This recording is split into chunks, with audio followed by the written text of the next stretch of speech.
Adam Smith. Las riquezas de las naciones. Una investigación sobre la naturaleza y causas de la riqueza de las naciones.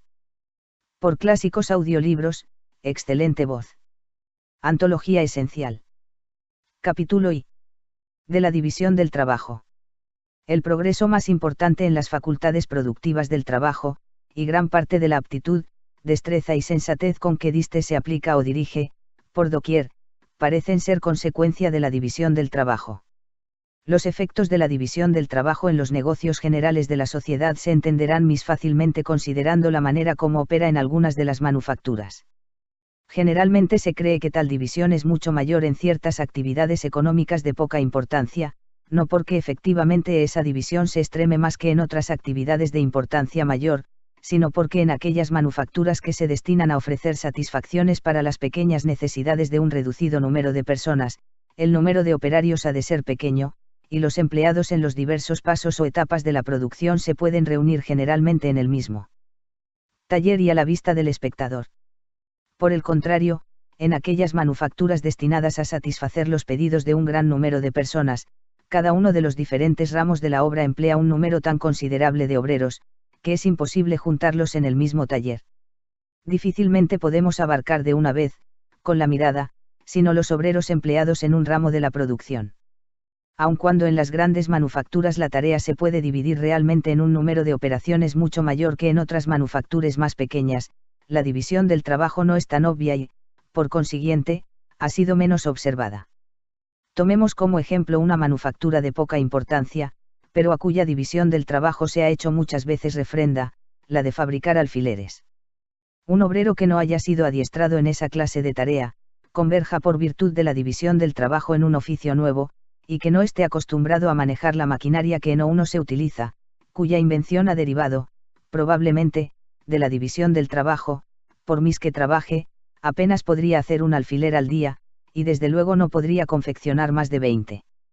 Pero dada la manera como se practica hoy día la fabricación de alfileres, no solo la fabricación misma constituye un oficio aparte, sino que está dividida en varios ramos, la mayor parte de los cuales también constituyen otros tantos oficios distintos.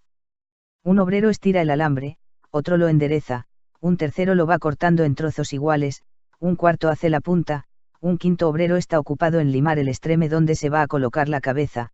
A su vez la confección de la cabeza requiere 2 o 3 operaciones distintas, fijarla es un trabajo especial, esmaltar los alfileres, otro, y todavía es un oficio distinto colocarlos en el papel. En fin, el importante trabajo de hacer un alfiler queda dividido de esta manera en unas 18 operaciones distintas, las cuales son desempeñadas en algunas fábricas por otros tantos obreros diferentes, aunque en otras un solo hombre desempeñe a veces 2 o 3 operaciones. He visto una pequeña fábrica de esta especie que no empleaba más que 10 obreros, donde, por consiguiente, algunos de ellos tenían a su cargo 2 o 3 operaciones. Pero a pesar de que eran pobres y, por lo tanto, no estaban bien provistos de la maquinaria debida, podían, cuando se esforzaban, hacer entre todos, diariamente, unas 12 libras de alfileres. En cada libra había más de 4.000 alfileres de tamaño mediano. Por consiguiente, estas 10 personas podían hacer cada día, en conjunto, más de 48.000 alfileres, cuya cantidad, dividida entre 10, correspondería a 4.800 por persona. En cambio, si cada uno hubiera trabajado separada e independientemente, y ninguno hubiera sido adiestrado en esa clase de tarea, es seguro que no hubiera podido hacer 20, o, tal vez, ni un solo alfiler al de barra A, es decir, seguramente no hubiera podido hacer la 240ª parte, tal vez ni la 4800ª parte de lo que son capaces de confeccionar en la actualidad gracias a la división y combinación de las diferentes operaciones en forma conveniente. En todas las demás manufacturas y artes los efectos de la división del trabajo son muy semejantes a los de este oficio poco complicado, aun cuando en muchas de ellas el trabajo no puede ser objeto de semejante subdivisión ni reducirse a una tal simplicidad de operación. Sin embargo, la división del trabajo, en cuanto puede ser aplicada, ocasiona en todo arte un aumento proporcional en las facultades productivas del trabajo. Es de suponer que la diversificación de numerosos empleos y actividades económicas es consecuencia de esa ventaja. Esa separación se produce generalmente con más amplitud en aquellos países que han alcanzado un nivel más alto de laboriosidad y progreso, pues generalmente es obra de muchos, en una sociedad culta, lo que hace uno solo, en estado de atraso. En todo país adelantado, el labrador no es más que labriego y el artesano no es sino menestral. Asimismo, el trabajo necesario para producir un producto acabado se reparte, por regla general, entre muchas manos. Cuántos y cuán diferentes oficios no se advierten en cada ramo de las manufacturas de lino y lana, desde los que cultivan aquella planta o cuidan el vellón hasta los bataneros y blanqueadores, aprestadores y tintoreros. La agricultura, por su propia naturaleza, no admite tantas subdivisiones del trabajo, ni hay división tan completa de sus operaciones como en las manufacturas. Es imposible separar tan completamente la ocupación del ganadero y del labrador, como se separan los oficios del carpintero y del herrero. El hilandero generalmente es una persona distinta del tejedor, pero la persona que ara, siembra, cava y recolecta el grano suele ser la misma. Como la oportunidad de practicar esas distintas clases de trabajo va produciéndose con el transcurso de las estaciones del año, es imposible que un hombre esté dedicado constantemente a una sola tarea. Esta imposibilidad de hacer una separación tan completa de los diferentes ramos de labor en la agricultura es quizá la razón de por qué el progreso de las aptitudes productivas del trabajo en dicha ocupación no siempre corren parejas con los adelantos registrados en las manufacturas. Es verdad que las naciones más opulentas superan por lo común a sus vecinas en la agricultura y en las manufacturas, pero generalmente las aventajan más en estas que en aquella. Sus tierras están casi siempre mejor cultivadas, y como se invierte en ellas más capital y trabajo, producen más, en proporción a la extensión y fertilidad natural del suelo. Ahora bien, esta superioridad del producto raras veces excede considerablemente en proporción al mayor trabajo empleado y a los gastos más cuantiosos en que ha incurrido. En la agricultura, el trabajo del país rico no siempre es mucho más productivo que el del pobre o, por lo menos, no es tan fecundo como suele serlo en las manufacturas. El grano del país rico, aunque la calidad sea la misma, no siempre es tan barato en el mercado como el de un país pobre. El trigo de Polonia, en las mismas condiciones de calidad, es tan barato como el de Francia, a pesar de la opulencia y adelantos de esta última nación. Aunque un país pobre, no obstante la inferioridad de sus cultivos, puede competir en cierto modo con el rico en la calidad y precio de sus granos, nunca podrá aspirar a semejante competencia en las manufacturas, si éstas corresponden a las circunstancias del suelo, del clima y de la situación de un país próspero. Este aumento considerable en la cantidad de productos que un mismo número de personas puede confeccionar, como consecuencia de la división del trabajo, procede de tres circunstancias distintas: primera, de la mayor destreza de cada obrero en particular; segunda, del ahorro de tiempo que comúnmente se pierde al pasar de una ocupación a otra; y por último, de la invención de un gran número de máquinas, que facilitan y abrevian el trabajo, capacitando a un hombre para hacer la labor de muchos. En primer lugar, el progreso en la destreza del obrero incrementa la cantidad de trabajo que puede efectuar, y la división del trabajo, al reducir la tarea del hombre a una operación sencilla, y hacer de esta la única ocupación de su vida, aumenta considerablemente la pericia del operario. Un herrero corriente, que nunca haya hecho clavos, por diestro que sea en el manejo del martillo, apenas hará al día 200 o 300 clavos, y aun estos no de buena calidad. Otro que esté acostumbrado a hacerlos, pero cuya única o principal ocupación no sea esa, rara vez podrá llegar a fabricar al día 800 o 1000, por mucho empeño que ponga en la tarea. Yo he observado varios muchachos, menores de 20 años, que por no haberse ejercitado en otro menester que el de hacer clavos, podían hacer cada uno, diariamente, más de 2300, cuando se ponían a la obra. Hacer un clavo no es indudablemente una de las tareas más sencillas. Una misma persona tira del fuelle, aviva o modera el soplo, según convenga, caldea el hierro y forja las diferentes partes del clavo, teniendo que cambiar el instrumento para formar la cabeza. Las diferentes operaciones en que se subdivide el trabajo de hacer un alfiler o un botón de metal son, todas ellas, mucho más sencillas y, por lo tanto, es mucho mayor la destreza de la persona que no ha tenido otra ocupación en su vida. La velocidad con que se ejecutan algunas de estas operaciones en las manufacturas excede a cuanto pudieran suponer quienes nunca lo han visto, respecto a la agilidad de que es susceptible la mano del hombre. En segundo lugar, la ventaja obtenida al ahorrar el tiempo que por lo regular se pierde, al pasar de una clase de operación a otra, es mucho mayor de lo que a primera vista pudiera imaginarse.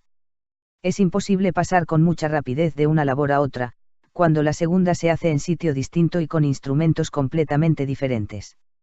Un tejedor rural, que al mismo tiempo cultiva una pequeña granja, no podrá por menos de perder mucho tiempo al pasar del telar al campo y del campo al telar. Cuando las dos labores se pueden efectuar en el mismo lugar, se perderá indiscutiblemente menos tiempo, pero la pérdida, aun en este caso, es considerable. No hay hombre que no haga una pausa, por pequeña que sea, al pasar la mano de una ocupación a otra. Cuando comienza la nueva tarea rara vez está alerta y pone interés, la mente no está en lo que hace y durante algún tiempo más bien se distrae que aplica su esfuerzo de una manera diligente.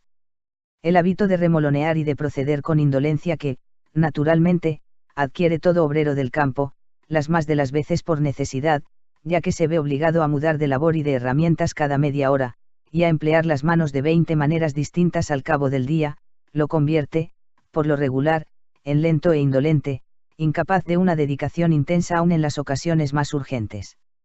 Con independencia, por lo tanto, de su falta de destreza, esta causa, por sí sola, basta para reducir considerablemente la cantidad de obra que sería capaz de producir. En tercer lugar, y por último, todos comprenderán cuánto se facilita y abrevia el trabajo si se emplea maquinaria apropiada. Sobran los ejemplos, y así nos limitaremos a decir que la invención de las máquinas que facilitan y abrevian la tarea, parece tener su origen en la propia división del trabajo. El hombre adquiere una mayor aptitud para descubrir los métodos más idóneos y expedites, a fin de alcanzar un propósito, cuando tiene puesta toda su atención en un objeto, que no cuando se distrae en una gran variedad de cosas. Debido a la división del trabajo, toda su atención se concentra naturalmente en un solo y simple objeto. Naturalmente puede esperarse que uno u otro de cuantos se emplean en cada una de las ramas del trabajo encuentre pronto el método más fácil y rápido de ejecutar su tarea, si la naturaleza de la obra lo permite. Una gran parte de las máquinas empleadas en esas manufacturas, en las cuales se haya muy subdividido el trabajo, fueron al principio invento de artesanos comunes, pues hallándose ocupado cada uno de ellos en una operación sencilla, toda su imaginación se concentraba en la búsqueda de métodos rápidos y fáciles para ejecutarla. Quien haya visitado con frecuencia tales manufacturas habrá visto muchas máquinas interesantes inventadas por los mismos obreros, con el fin de facilitar y abreviar la parte que les corresponde de la obra. En las primeras máquinas de vapor había un muchacho ocupado, de una manera constante, en abrir y cerrar alternativamente la comunicación entre la caldera y el cilindro, a medida que subía o bajaba el pistón. Uno de esos muchachos, deseoso de jugar con sus camaradas, observe que atando una cuerda en la manivela de la válvula, que abría esa comunicación con la otra parte de la máquina, aquella podía abrirse y cerrar automáticamente, dejándole en libertad de divertirse con sus compañeros de juegos.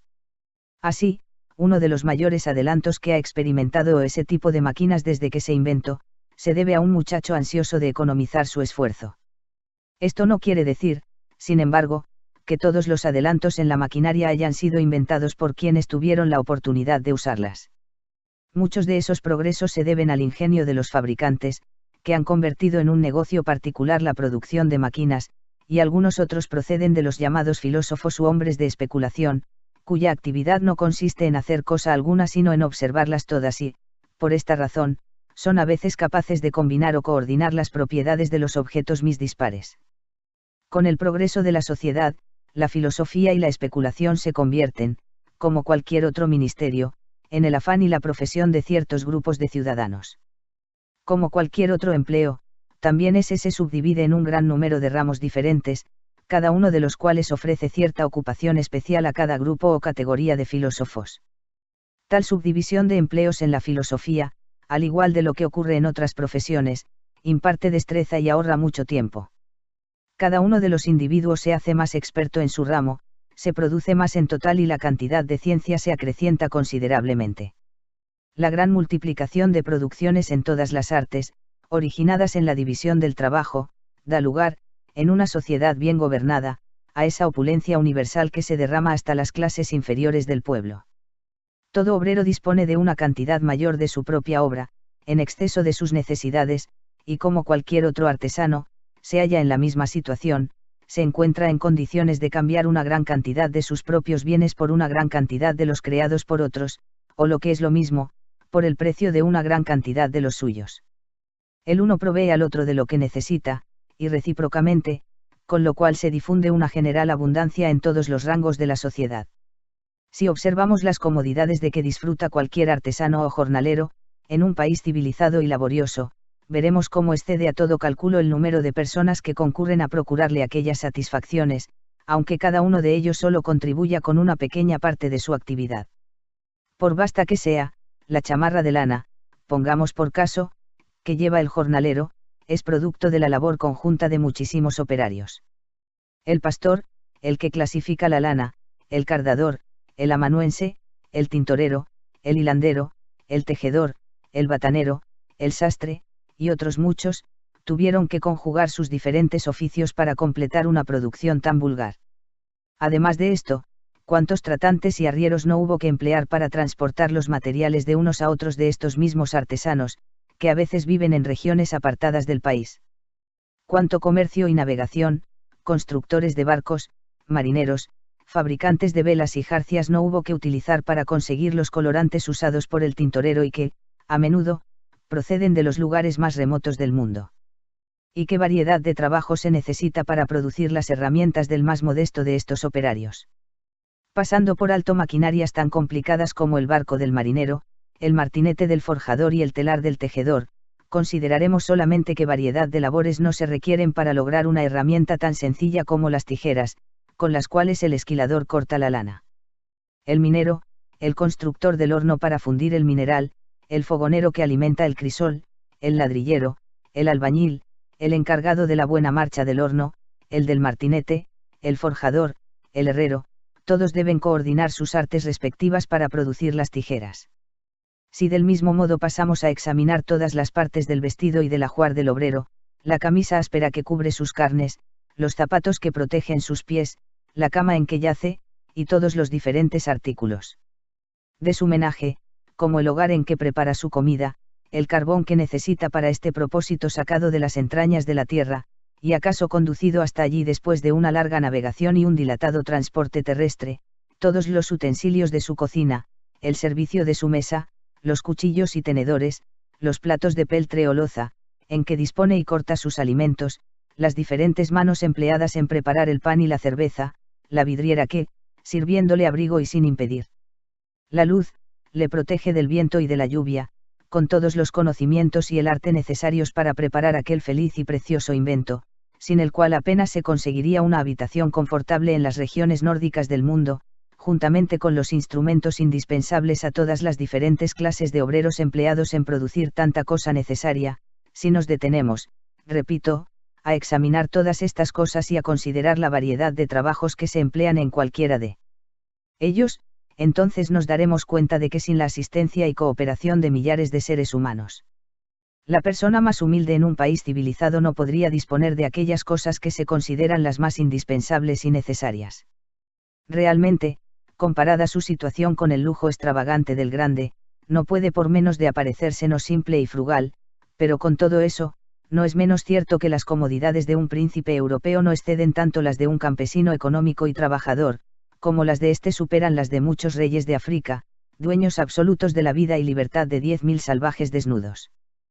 Capítulo 2. Del principio que motiva la división del trabajo.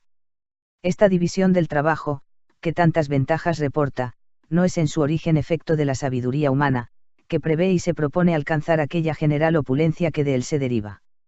Es la consecuencia gradual, necesaria aunque lenta, de una cierta propensión de la naturaleza humana que no aspira a una utilidad tan grande, la propensión a permutar, cambiar y negociar una cosa por otra. No es nuestro propósito, de momento, investigar si esta propensión es uno de esos principios innatos en la naturaleza humana, de los que no puede darse una explotación ulterior, o si, como parece más probable, es la consecuencia de las facultades discursivas y del lenguaje. Es común a todos los hombres y no se encuentra en otras especies de animales, que desconocen esta y otra clase de avenencias. Nadie ha visto todavía que los perros cambien de una manera deliberada y equitativa un hueso por otro.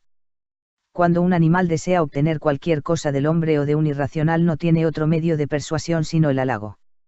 El cachorro acaricia a la madre y el perro procura con 1000 zalamerías atraer la atención del dueño, cuando éste se sienta a comer, para conseguir que le dé algo. El hombre utiliza las mismas artes con sus semejantes, y cuando no encuentra otro modo de hacerlo actuar conforme a sus intenciones, procura granjearse su voluntad procediendo en forma servil y lisonjera. En casi todas las otras especies zoológicas el individuo, cuando ha alcanzado la madurez, conquista la independencia y no necesita el concurso de otro ser viviente. Pero el hombre reclama en la mayor parte de las circunstancias la ayuda de sus semejantes y en vano puede esperarla solo de su benevolencia. La conseguirá con mayor seguridad interesando en su favor el egoísmo de los otros y haciéndoles ver que es ventajoso para ellos hacer lo que les pide. Quien propone a otro un trato le está haciendo una de esas proposiciones. Dame lo que necesito y tendrás lo que deseas, es el sentido de cualquier clase de oferta, y así obtenemos de los demás la mayor parte de los servicios que necesitamos. No es la benevolencia del carnicero, del cervecero o del panadero la que nos procura el alimento, sino la consideración de su propio interés. No invocamos sus sentimientos humanitarios sino su egoísmo, ni les hablamos de nuestras necesidades, sino de sus ventajas. Solo el mendigo depende principalmente de la benevolencia de sus conciudadanos, pero no en absoluta. Es cierto que la caridad de gentes bien dispuestas le suministra la subsistencia completa, pero, aunque esta condición altruista le procure todo lo necesario, la caridad no satisface sus deseos en la medida en que la necesidad se presenta, la mayor parte de sus necesidades eventuales se remedian de la misma manera que las de otras personas, por trato, cambio o compra. Con el dinero que recibe compra comida, cambia la ropa vieja que se le da por otros vestidos viejos también, pero que le vienen mejor, o los entrega a cambio de albergue, alimentos o moneda, cuando así lo necesita. De la misma manera que recibimos la mayor parte de los servicios mutuos que necesitamos, por convenio, trueque o compra, es esa misma inclinación a la permuta la causa originaria de la división del trabajo. En una tribu de cazadores o pastores un individuo, pongamos por caso, hace las flechas o los arcos con mayor presteza y habilidad que otros. Con frecuencia los cambia por ganado o por caza, con sus compañeros, y encuentra, al fin, que por este procedimiento consigue una mayor cantidad de las dos cosas que si él mismo hubiera salido al campo para su captura. Es así como, siguiendo su propio interés, se dedica casi exclusivamente a hacer arcos y flechas, convirtiéndose en una especie de armero. Otro destaca en la construcción del andamiaje y del techado de sus pobres chozas o tiendas, y así se acostumbra a ser útil a sus vecinos que le recompensan igualmente con ganado o caza, hasta que encuentra ventajoso dedicarse por completo a esa ocupación, convirtiéndose en una especie de carpintero constructor. De esta suerte, la certidumbre de poder cambiar el exceso del producto de su propio trabajo, después de satisfechas sus necesidades, por la parte del producto ajeno que necesita, induce al hombre a dedicarse a una sola ocupación, cultivando y perfeccionando el talento o el ingenio que posea para cierta especie de labores. La diferencia de talentos naturales en hombres diversos no es tan grande como vulgarmente se cree, y la gran variedad de talentos que parece distinguir a los hombres de diferentes profesiones, cuando llegan a la madurez es, las más de las veces, efecto y no causa de la división del trabajo. Las diferencias más dispares de caracteres, entre un filósofo y un mozo de cuerda, pongamos por ejemplo, no proceden tanto, al parecer, de la naturaleza como del hábito, la costumbre o la educación.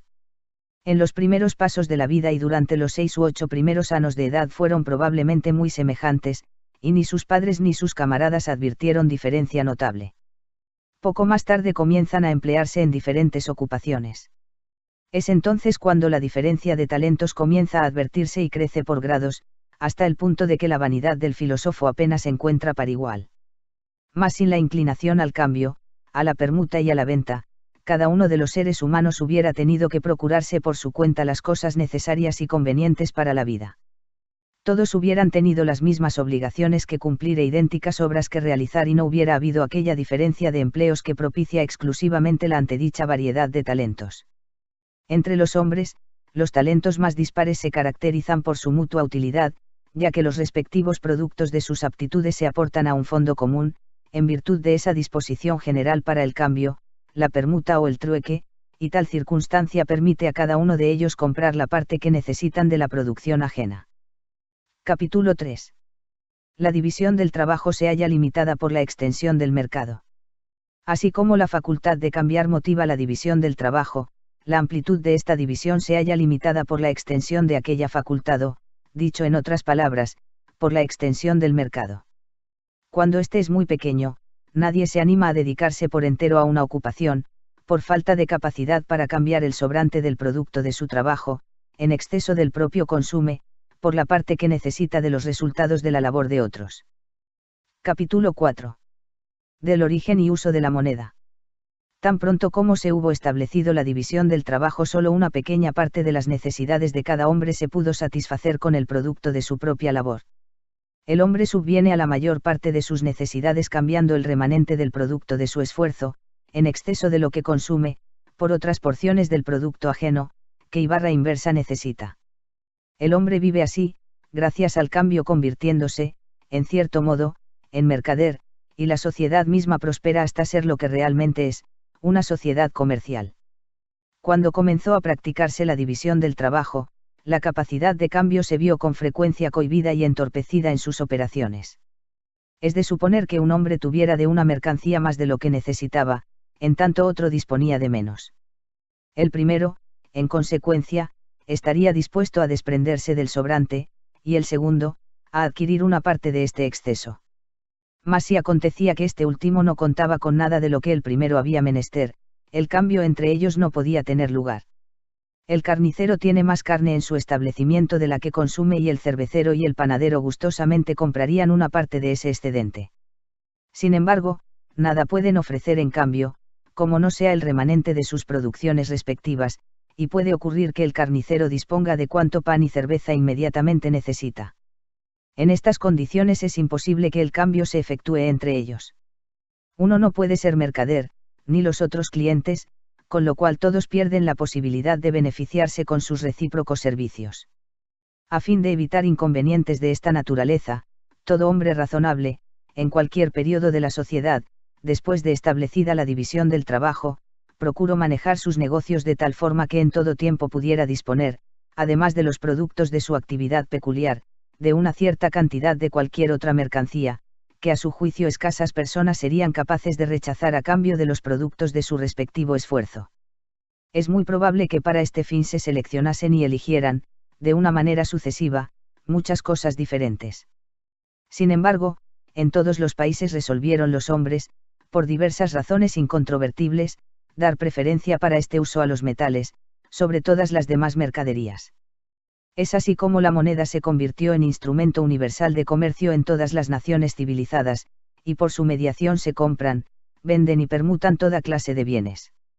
Ahora vamos a examinar cuáles son las reglas que observan generalmente los hombres en la permuta de unos bienes por otros, o cuando los cambian en moneda. Estas reglas determinan lo que pudiéramos llamar el valor relativo o de cambio de los bienes.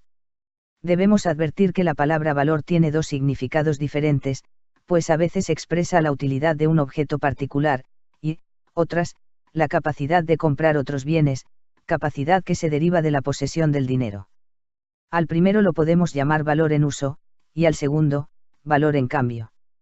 Las cosas que tienen un gran valor en uso tienen comúnmente escaso o ningún valor en cambio, y por el contrario, las que tienen un gran valor en cambio no tienen, muchas veces, sino un pequeño valor en uso, o ninguno. No hay nada más útil que el agua, pero con ella apenas se puede comprar cosa alguna ni recibir nada en cambio. Por el contrario, el diamante apenas tiene valor en uso, pero generalmente se puede adquirir, a cambio de él, una gran cantidad de otros bienes.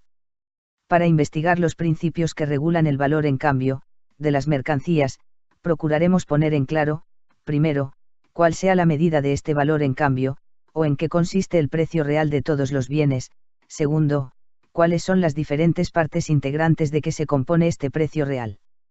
Por último, cuáles son las diferentes circunstancias que unas veces hacen subir y otras bajar algunas o todas las distintas partes componentes del precio, por encima o por debajo de su proporción natural o corriente, o cuáles son las causas que algunas veces impiden que el precio del mercado, o sea el precio real de los bienes, coincida exactamente con lo que pudiéramos denominar su precio natural.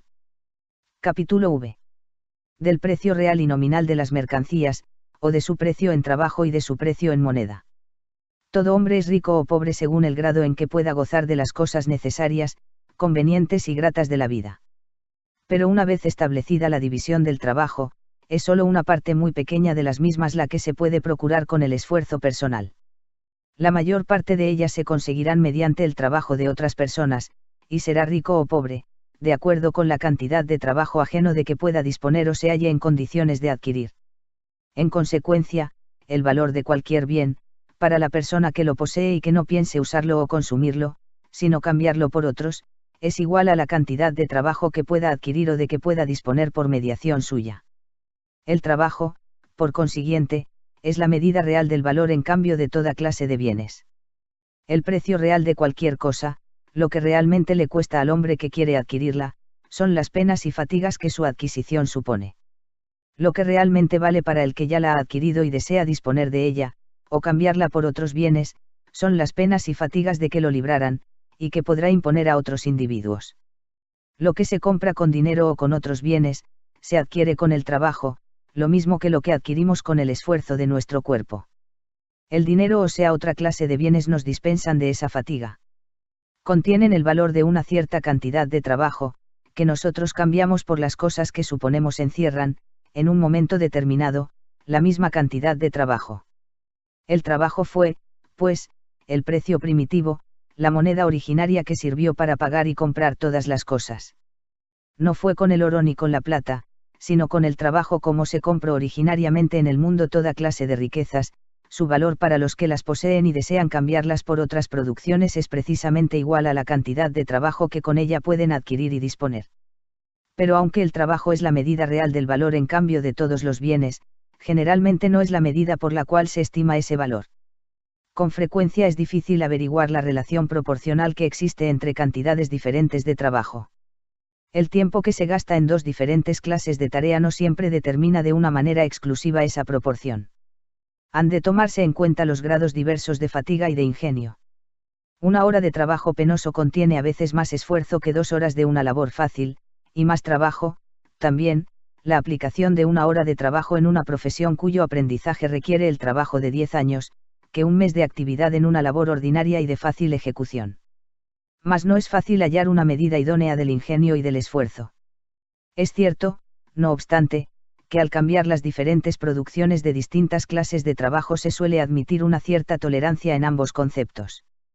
El ajuste, sin embargo, no responde a una medida exacta, sino al regateo y a la puja del mercado, de acuerdo con aquella grosera y elemental igualdad, que, aun no siendo exacta, es suficiente para llevar a cabo los negocios corrientes de la vida ordinaria. Fuera de esto, es más frecuente que se cambie y, en consecuencia, se compare un artículo con otro y no con trabajo. Por consiguiente, parece más natural estimar su valor en cambio por la cantidad de cualquier otra suerte de mercancía, no por la cantidad de trabajo que con él se pueden adquirir. La mayor parte de las gentes entienden mejor qué quiere decir una cantidad de una mercancía determinada, que una cantidad de trabajo. Aquella es un objeto tangible y esta una noción abstracta, que aun siendo bastante inteligible, no es tan natural y obvia. El trabajo, al no cambiar nunca de valor, es el único y definitivo patrón efectivo, por el cual se comparan y estiman los valores de todos los bienes, cualesquiera que sean las circunstancias de lugar y de tiempo. El trabajo es su precio real, y la moneda es, únicamente, el precio nominal. De acuerdo con esa acepción vulgar puede decirse que el trabajo, como los otros bienes, tiene un precio real y otro nominal. El precio real diríamos que consiste en la cantidad de cosas necesarias y convenientes que mediante él se consiguen, y el nominal, la cantidad de dinero. El trabajador es rico o pobre, se halla bien o mal remunerado, en proporción al precio real del trabajo que ejecuta, pero no al nominal. Parece, pues, evidente, que el trabajo es la medida universal y más exacta del valor, la única regla que nos permite comparar los valores de las diferentes mercancías en distintos tiempos y lugares. Capítulo 6. Sobre los elementos componentes del precio de las mercancías. En el estado primitivo y rudo de la sociedad, que precede a la acumulación de capital y a la apropiación de la tierra, la única circunstancia que puede servir de norma para el cambio recíproco de diferentes objetos parece ser la proporción entre las distintas clases de trabajo que se necesitan para adquirirlos. Si en una nación de cazadores, por ejemplo, cuesta usualmente doble trabajo matar un castor que un ciervo, el castor, naturalmente, se cambiará por o valdrá 2 ciervos. Es natural que una cosa que generalmente es producto del trabajo de 2 días o de 2 horas valga el doble que la que es consecuencia de un día o de una hora. Si una clase de trabajo es más penosa que otra, será también natural que se haga una cierta asignación a ese superior esfuerzo, y el producto de una hora de trabajo, en un caso, se cambiará frecuentemente por el producto de 2 horas en otro. En ese estado de cosas el producto íntegro del trabajo pertenece al trabajador, y la cantidad de trabajo comúnmente empleado en adquirir o producir una mercancía es la única circunstancia que puede regular la cantidad de trabajo ajeno que con ella se puede adquirir, permutar o disponer. Mas tan pronto como el capital se acumula en poder de personas determinadas, algunas de ellas procuran regularmente emplearlo en dar trabajo a gentes laboriosas, suministrándoles materiales y alimentos, para sacar un provecho de la venta de su producto o del valor que el trabajo incorpora a los materiales. Al cambiar un producto acabado, bien sea por dinero, bien por trabajo, o por otras mercaderías, además de lo que sea suficiente para pagar el valor de los materiales y los salarios de los obreros, es necesario que se dé algo por razón de las ganancias que corresponden al empresario, el cual compromete su capital en esa contingencia. En nuestro ejemplo, el valor que el trabajador añade a los materiales se resuelve en 2 partes, una de ellas paga el salario de los obreros, y la otra las ganancias del empresario, sobre el fondo entero de materiales y salarios que adelanta. El empresario no tendría interés alguno en emplearlos si no esperase alcanzar de la venta de sus productos algo más de lo suficiente para reponer su capital, ni tendría tampoco interés en emplear un capital considerable, y no otro más exiguo, si los beneficios no guardasen cierta proporción con la cuantía del capital. En estas condiciones el producto íntegro del trabajo no siempre pertenece al trabajador, ha de compartirlo, en la mayor parte de los casos, con el propietario del capital que lo emplea. La cantidad de trabajo que se gasta comúnmente en adquirir o producir una mercancía no es la única circunstancia que regula la cantidad susceptible de adquirirse con ella, permutarse o cambiarse. Evidentemente, hay una cantidad adicional que corresponde a los beneficios del capital empleado en adelantar los salarios y suministrar los materiales de la empresa. Desde el momento en que las tierras de un país se convierten en propiedad privada de los terratenientes, estos, como los demás hombres, desean cosechar donde nunca sembraron, y exigen una renta hasta por el producto natural del suelo. La madera del bosque, la hierba del campo y todos los frutos naturales de la tierra que, cuando ésta era común, solo le costaban al trabajador el esfuerzo de recogerlos, comienzan a tener, incluso para él, un precio adicional. Ha de pagar al terrateniente una parte de lo que su trabajo produce o recolecta. Esta porción, o lo que es lo mismo, el precio de ella, constituye la renta de la tierra, y se halla en el precio de la mayor parte de los artículos como un tercer componente. El valor real de todas las diferentes partes que componen el precio se mide, según podemos observar, por la cantidad de trabajo que cada una de esas porciones dispone o adquiere. El trabajo no solo mide el valor de aquella parte del precio que se resuelve en trabajo, sino también el de aquella otra que se traduce en renta y en beneficio. En toda sociedad, pues, el precio de cualquier mercancía se resuelve en una u otra de esas partes, o en las 3 a un tiempo, y en todo pueblo civilizado las 3 entran, en mayor o menor grado, en el precio de casi todos los bienes. Capítulo 7. Del precio natural y del precio de mercado de los bienes.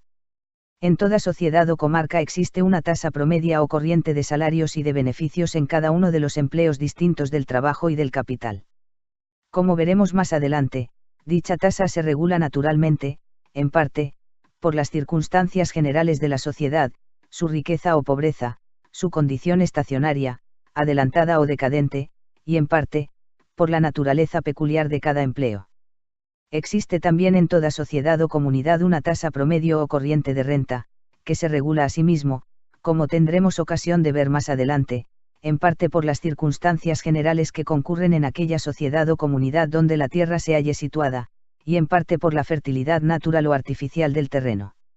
Estos niveles corrientes o promedios se pueden llamar tasas naturales de los salarios, del beneficio y de la renta, en el tiempo y lugar en que generalmente prevalecen. Cuando el precio de una cosa es ni más ni menos que el suficiente para pagar la renta de la tierra, los salarios del trabajo y los beneficios del capital empleado en obtenerla, prepararla y traerla al mercado, de acuerdo con sus precios corrientes, aquella se vende por lo que se llama su precio natural. El artículo se vende entonces por lo que precisamente vale o por lo que realmente le cuesta a la persona que lo lleva al mercado, y aun cuando en el lenguaje corriente, lo que se denomina costo primo de un artículo no comprende el beneficio de la persona que lo revende, es indudable que si ésta lo vendiese a un precio que no le rindiera el tipo de beneficio acostumbrado en su región, perdería en el trato, ya que empleando su capital en cualquier otro comercio hubiera realizado ese beneficio. Además de esto, su beneficio es su renta, puesto que es el fondo peculiar de su mantenimiento o subsistencia. De la misma manera que, mientras está preparando los bienes y los trae al mercado, adelanta los salarios de sus obreros, o lo que es lo mismo, su subsistencia, de igual suerte se adelanta a sí mismo sus medios de vida, y estos adelantos deben guardar proporción con aquel beneficio que razonablemente puede esperar de la venta de los bienes. Si ésta, pues, no le rinde tal beneficio, no podrá decirse realmente que se le paga lo que le cuestan. El precio efectivo a que corrientemente se venden las mercancías es lo que se llama precio de mercado, y puede coincidir con el precio natural o ser superior o inferior a este. El precio de mercado de cada mercancía en particular se regula por la proporción entre la cantidad de esta que realmente se lleva al mercado y la demanda de quienes están dispuestos a pagar el precio natural del artículo, o sea, el valor íntegro de la renta, el trabajo y el beneficio que es preciso cubrir para presentarlo en el mercado. Estas personas pueden denominarse compradores efectivos, y su demanda efectiva, pues ha de ser suficientemente atractiva para que el artículo sea conducido al mercado. Esta demanda es diferente de la llamada absoluta. Un pobre, en cierto modo, desea tener un coche y desearía poseerlo, pero su demanda no es una demanda efectiva, pues el artículo no podrá ser llevado al mercado para satisfacer su deseo. Cuando la cantidad de una mercancía que se lleva al mercado es insuficiente para cubrir la demanda efectiva, es imposible suministrar la cantidad requerida por todos cuantos se hayan dispuestos a pagar el valor íntegro de la renta, los salarios y el beneficio, que es preciso pagar para situar el artículo en el mercado. Algunos de ellos, con tal de no renunciar a la mercancía, estarían dispuestos a pagar más por ella. Por tal razón se suscitará entre ellos inmediatamente una competencia, y el precio de mercado subirá más o menos sobre el precio natural, según que la magnitud de la deficiencia, la riqueza o el afán de ostentación de los competidores, estimulen más o menos la fuerza de la competencia. Entre los competidores de la misma riqueza y disponibilidad de excedentes la misma deficiencia de la oferta dará lugar a una competencia más o menos extremada, según la importancia mayor o menor que concedan a la adquisición del artículo. Esto nos explica los precios exorbitantes de los artículos de primera necesidad durante el bloqueo de una población o en época de hambre. Cuando la cantidad llevada al mercado excede a la demanda efectiva, no puede venderse entonces toda ella entre quienes estarían dispuestos a pagar el valor completo de la renta, salarios y beneficio que costó la mercancía hasta situarla en el mercado. Parte de ella tiene que venderse a los que están dispuestos a pagar menos, y este precio más bajo que ofrecen por ella, reducirá el de toda la mercancía. El precio de mercado bajará más o menos con respecto al natural, según que la abundancia o la escasez del género incremente más o menos la competencia entre los vendedores, o según que estos se muestren más o menos propensos a desprenderse inmediatamente de la mercancía. El mismo exceso en la importación de artículos perecederos da ocasión a una competencia mayor que cuando se trata de mercancías que se pueden conservar, como ocurre, por ejemplo, con las naranjas en relación con la chatarra. De este modo, el conjunto de actividades desarrolladas anualmente para situar cualquier mercancía en el mercado, se ajusta en forma natural la demanda efectiva. Claro está, se procura llevar siempre al mercado la cantidad precisa y suficiente para cubrir con exactitud, sin exceso alguno, esa demanda efectiva. Capítulo 8. De los salarios del trabajo. Los salarios del trabajo dependen generalmente, por doquier, del contrato concertado por lo convine entre estas dos partes, y cuyos intereses difícilmente coinciden. El operario desea sacar lo más posible, y los patronos dar lo menos que puedan. Los obreros están siempre dispuestos a concertarse para elevar los salarios, y los patronos, para rebajarlos. Sin embargo, no es difícil de prever cuál de las dos partes saldrá gananciosa en la disputa, en la mayor parte de los casos, y podrá forzar a la otra a contentarse con sus términos. Los patronos, siendo menos en número, se pueden poner de acuerdo más fácilmente, además de que las leyes autorizan sus asociaciones o, por lo menos, no las prohíben, mientras que, en el caso de los trabajadores, las desautorizan. No encontramos leyes del Parlamento que prohíban los acuerdos para rebajar el precio de la obra, pero sí muchas que prohíben esas estipulaciones para elevarlo. En disputas de esa índole los patronos pueden resistir mucho más tiempo. Un propietario, un colono, un fabricante o un comerciante, aun cuando no empleen un solo trabajador, pueden generalmente vivir un año o dos, disponiendo del capital previamente adquirido. La mayor parte de los trabajadores no podrán subsistir una semana, pocos resistirán un mes, y apenas habrá uno que soporte un año sin empleo. A largo plazo, tanto el trabajador como el patrono se necesitan mutuamente, pero con distinta urgencia. Cada vez se oye hablar, al decir de algunos, de acuerdos entre patronos, pero es frecuente, en cambio, oír hablar de los realizados entre obreros. Pero quienes se imaginan que las cosas discurren de esta suerte, y que los patronos raras veces se ponen de acuerdo, ignoran tanto la realidad como el asunto. Los patronos, siempre y en todo lugar, mantuvieron una especie de concierto tácito, pero constante y uniforme, para no elevar los salarios por encima de su nivel actual. La violación de esta especie de pacto se considera universalmente una acción extraordinariamente impopular, e implica un reproche, a quien así precede, por parte de sus colegas y vecinos. Es cierto que raras veces se habla de semejantes acuerdos, pero la razón es que no causan novedad las cosas que se tienen por ordinarias y sabidas. Algunas veces ocurre también que los patronos celebran acuerdos especiales para hacer descender los salarios por debajo de aquel nivel, a que acabamos de hacer referencia. Estas combinaciones se hacen siempre con la mayor precaución y sigilo, hasta el momento mismo de su ejecución, y cuando los obreros se someten, por lo general sin resistencia, apenas lo comentan con nadie, por rudo que sea el golpe para ellos. Sin embargo, dichas coaliciones chocan frecuentemente con una acción concertada y defensiva de los obreros, quienes también, a veces, y sin necesidad de provocación previa, se ponen de acuerdo para elevar el precio de su trabajo. En su afán de lograr una resolución pronta, los obreros promueven alborotos y, a veces, recurren a la violencia y al ultraje más ofensivos. Los obreros pocas veces sacan fruto alguno de la violencia de esas tumultuosas manifestaciones, las cuales, en parte, por la intervención de la autoridad, en parte, por la gran pertinacia de los patronos, y en la mayoría de los casos por la necesidad en que se hallan los trabajadores de someterse, para no carecer de los medios de subsistencia, fracasan generalmente, sin otro resultado que el castigo o la ruina de los dirigentes. La recompensa real del salario, o sea la cantidad efectiva de las cosas necesarias y útiles para la vida que dicha recompensa procura al obrero, ha aumentado en el curso de la presente centuria quizá en mayor proporción que el precio en dinero. Esta mejora en las condiciones de las clases inferiores del pueblo debe considerarse ventajosa o perjudicial para la sociedad. La respuesta a primera vista parece muy sencilla. Los criados, los trabajadores y los operarios de todas las categorías constituyen la mayoría en toda sociedad política de importancia. En consecuencia, no puede ser perjudicial para el todo social lo que aprovecha a la mayor parte de sus componentes. Ninguna sociedad puede ser floreciente y feliz si la mayor parte de sus miembros son pobres y miserables. Es, por añadidura, equitativo que quienes alimentan, visten y albergan al pueblo entero participen de tal modo en el producto de su propia labor que ellos también se encuentren razonablemente alimentados, vestidos y alojados. Capítulo X. De los salarios y beneficios en los diferentes empleos del trabajo y del capital. Todas las ventajas y desventajas que se derivan de los diferentes empleos del trabajo y del capital, en el mismo territorio, deberán ser perfectamente iguales o gravitar continuamente hacia esa misma igualdad.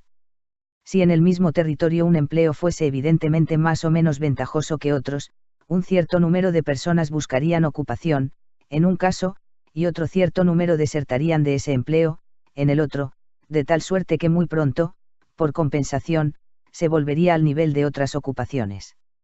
Así al menos sucedería en una sociedad en que las cosas se dejasen discurrir por su curso natural, en la que hubiere perfecta libertad y cada uno fuese completamente libre para elegir la ocupación que tuviere por más conveniente, o para cambiarla tan pronto como lo juzgase razonable. El interés individual llevaría presto a cada quien a buscar la ocupación más ventajosa y a rechazar la que para él implicase desventaja. Los salarios en dinero y los beneficios son, en verdad, extraordinariamente diferentes, en Europa, en los diferentes empleos del capital y del trabajo. Estas diferencias nacen, en parte, como consecuencia de la política europea, que no permite se desenvuelvan las cosas con perfecta libertad. En primer lugar, la política en Europa ocasiona una desigualdad considerable en la suma total de las ventajas y desventajas de los diferentes empleos de capital y de trabajo, al restringir la competencia en algunos empleos a un número más reducido de individuos de los que estarían dispuestos a dedicarse a ellos, en otras circunstancias.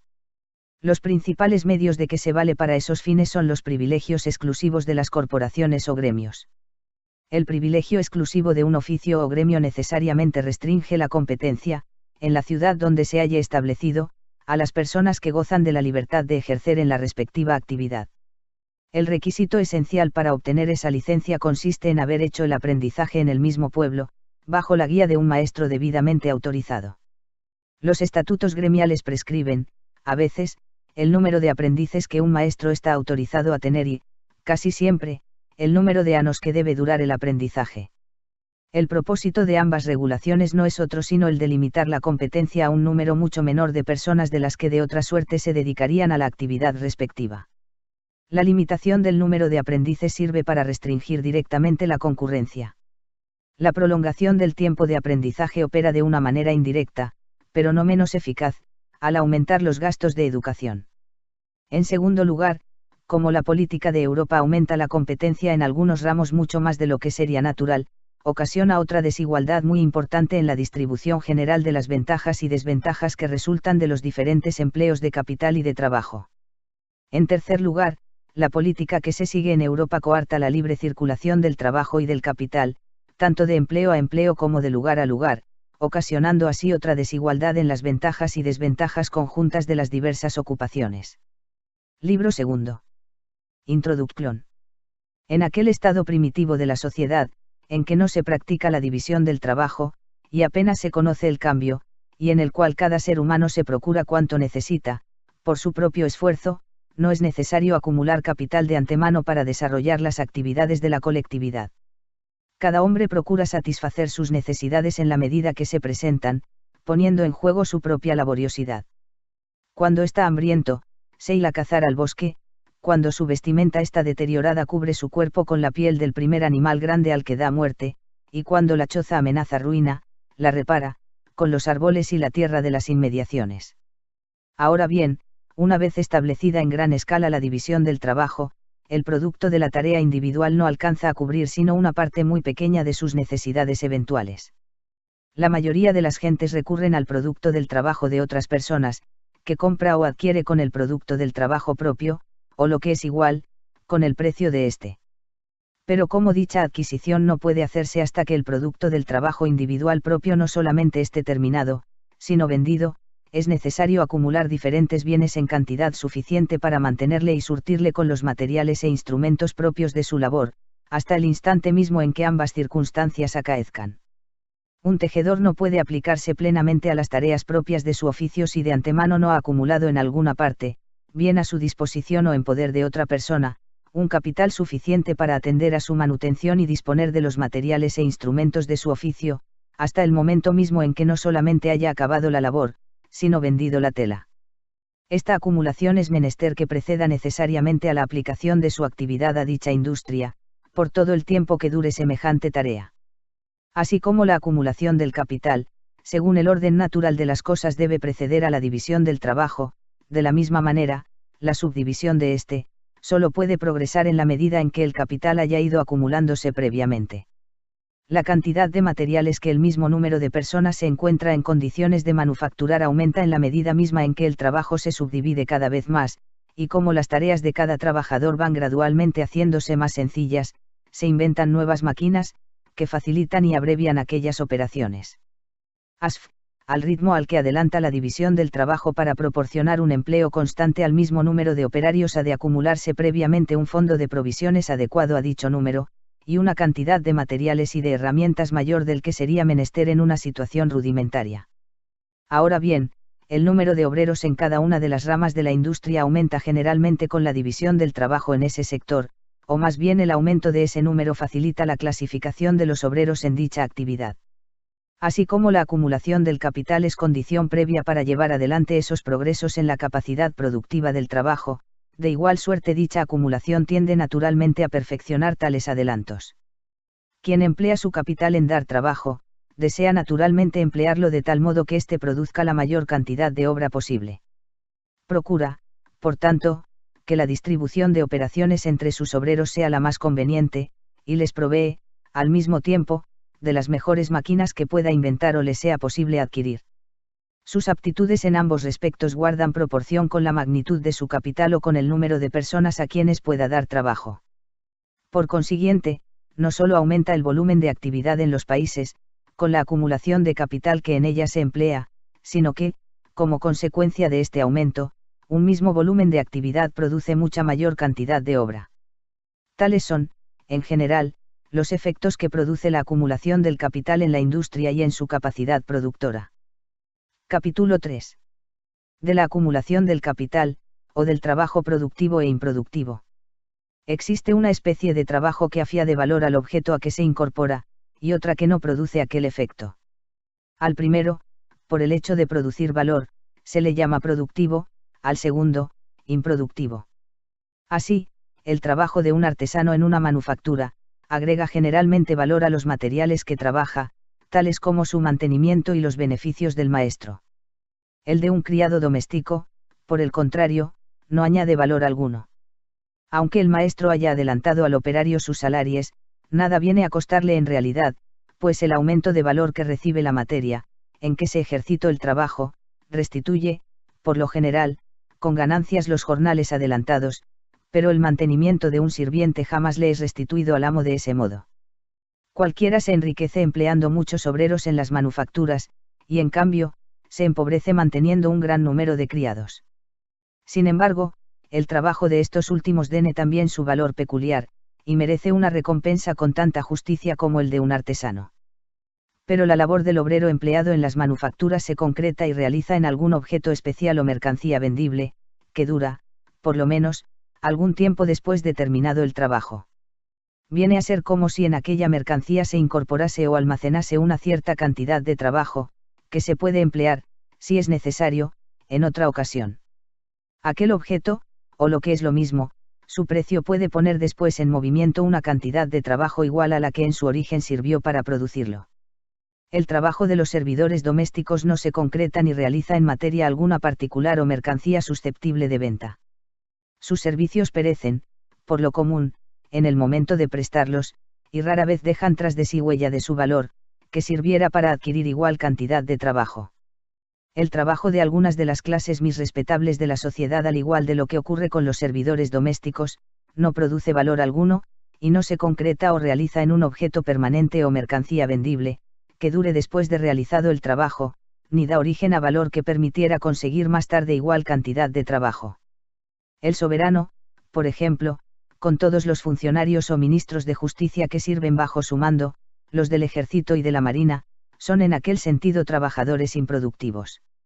Sirven al público y se les mantiene con una parte del producto anual de los afanes de las demás clases del pueblo. Los servicios que estos prestan, por honorables que sean, por útiles que se consideren, nada producen en el sentido de poder adquirir igual cantidad de otro servicio. La protección, la seguridad y la defensa de la República, efecto del trabajo de esos grupos en el presente ano, no podrá comprar la defensa, la protección y la seguridad en el venidero. Igual consideración merecen otras muchas profesiones, tanto de las más importantes y graves como de las más inútiles y frívolas, los jurisconsultos, los clérigos, los médicos, los literatos de todas clases, y los bufones, músicos, cantantes, bailarines, etc. El trabajo de los más insignificantes tiene su exacto valor y se regula por los mismos principios que gobiernan cualquier otra especie de trabajo, pero, aun el de la clase más noble y sutil, nada produce que sea capaz de proporcionar, después, otra cantidad de trabajo igual, porque perece en el momento mismo de su prestación, como la declamación del actor, la arenga del orador o la melodía del músico. Todos los trabajadores, tanto productivos como improductivos, como los que no realizan ninguna clase de trabajo, son mantenidos igualmente con el producto anual de la tierra y del trabajo del país. Pero este producto, por grande que sea, no puede ser infinita, y siempre ha de reconocer ciertos límites. Así, pues, según sea mayor o menor la cantidad que del mismo se emplee cada año en el sostenimiento de personas improductivas, así será menor o mayor lo que reste para el sostenimiento de las que producen, siendo también mayor o menor, según aquella misma proporción, el producto del año siguiente, porque todo el producto anual, a excepción de las espontáneas producciones de la tierra, es efecto del trabajo productivo. Tanto los trabajadores improductivos, como aquellos otros que no trabajan en absoluto, se han de mantener a base de algún ingreso, bien sea de aquella parte del producto anual que originariamente se destina a constituir el ingreso de alguna persona particular, como es la renta de la tierra o el beneficio del capital, o bien de aquella otra porción que, aun cuando se destina primordial y exclusivamente a reponer el capital y al sostenimiento de los trabajadores productivos, luego que llega a poder de los destinatarios y provee a su subsistencia, deja algún sobrante, que se puede emplear en manos productivas o en las que son estériles. De este modo, no solamente un poderoso terrateniente o un rico comerciante, sino un operario común, cuando su salario es de cierta importancia, puede mantener un criado. Igualmente puede ir alguna vez a un teatro o asistir a un espectáculo de marionetas, contribuyendo así al mantenimiento de cierta clase de trabajadores improductivos, o pagar contribuciones con que ayudar a sostener otra clase más honorable y útil, aunque igualmente improductiva. Pero siempre resulta que aquella porción del producto anual, cuyo primordial destino es reponer un capital, de ningún modo se emplea en manos que no son productivas, hasta haber puesto en movimiento todo el trabajo productivo que le corresponde, o toda aquella cantidad que puede y debe manejar en el objeto a que se destina. Es necesario que el obrero haya concluido la obra y percibido los salarios para que pueda emplear, en aquella forma, parte de su retribución, y aun la parte que destina a este cometido es, por lo general, muy pequeña.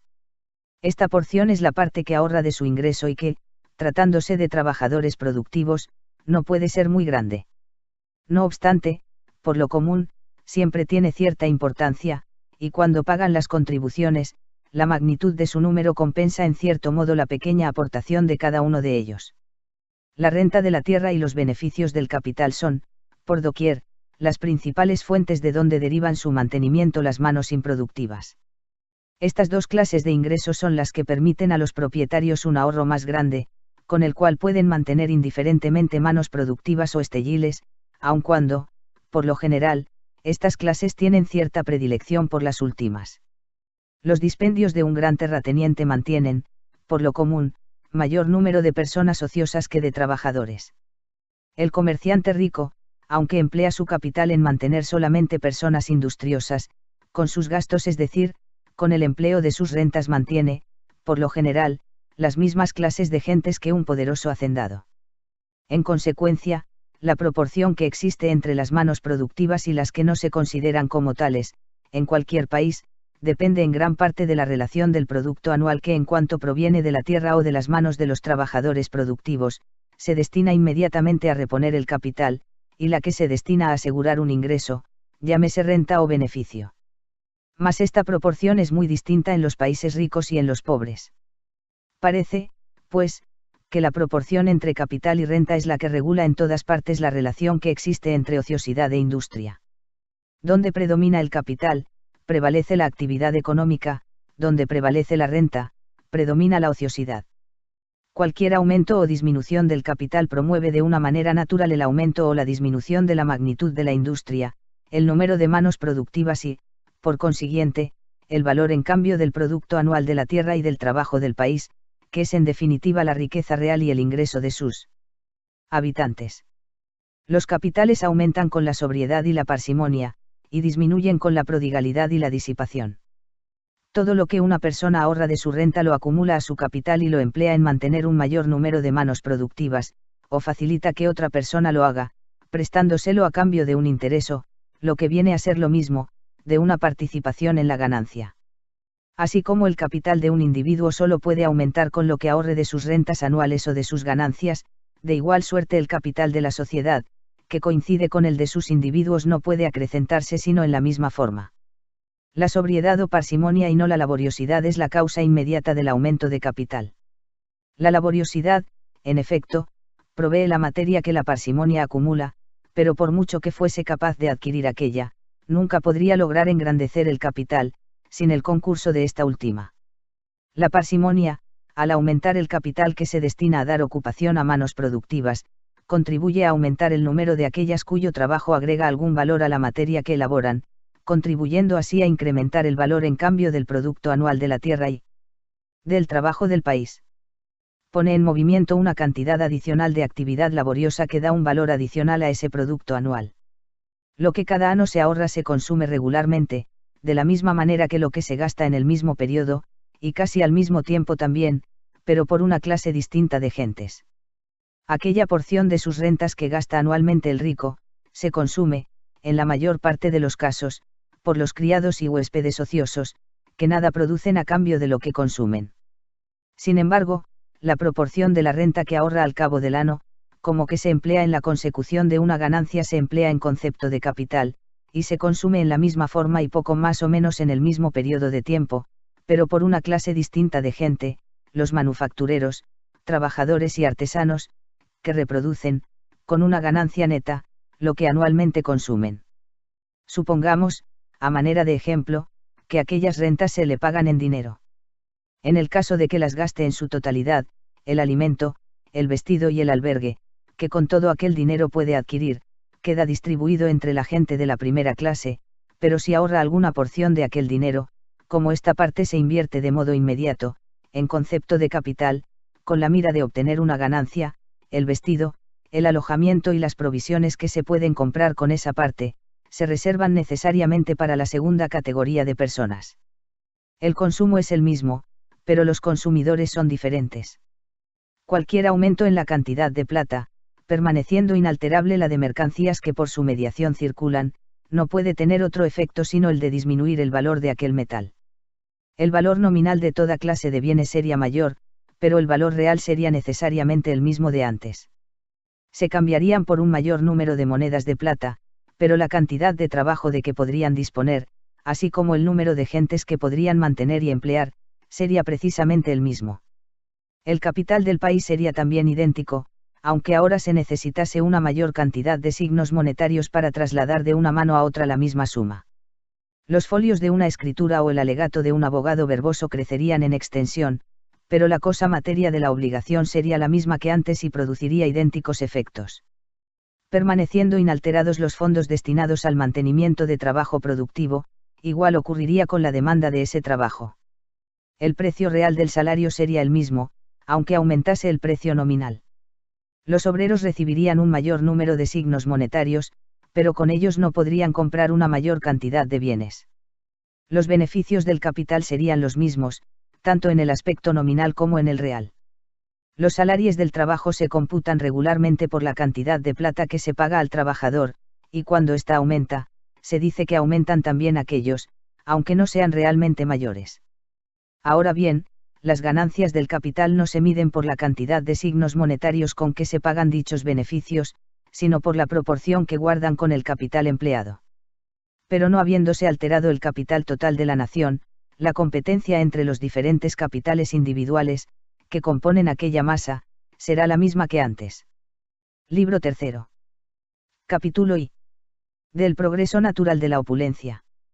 La actividad comercial más eminente de toda sociedad civilizada es la que tiene lugar entre los habitantes de las ciudades y los del campo. Consiste en el cambio de los productos primarios por los manufacturados, bien sea utilizando el instrumento de la moneda, o cierta especie de papel que hace sus veces. El campo surte a la ciudad con todo género de provisiones y primeras materias para las manufacturas. La ciudad, a su vez, paga este surtido devolviendo parte de aquellas mismas producciones, ya manufacturadas, a los habitantes del campo. La ciudad, donde no existe ni puede existir reproducción de especies, puede decirse que gana en el campo toda su riqueza y subsistencia, pero no por esto habremos de imaginar que la ganancia de la ciudad representa precisamente una pérdida para el campo, porque la ganancia de ambas partes es recíproca, y la división del trabajo también es, en este caso, como en los demás, ventajosa a cuantas se emplean en las varias ocupaciones en que se encuentra aquel subdividido. Los habitantes del campo compran en la ciudad más cantidad de géneros manufacturados con el producto de mucho menor cantidad de trabajo propio, que la que necesitarían emplear si preparasen por sí mismos aquellas manufacturas. La ciudad proporciona a los cultivadores de las tierras un mercado muy cómodo para el producto excedente del campo, o para lo que resta después de atender a su consumo, y es en la ciudad donde estos campesinos cambian sus producciones por otras cosas que necesitan.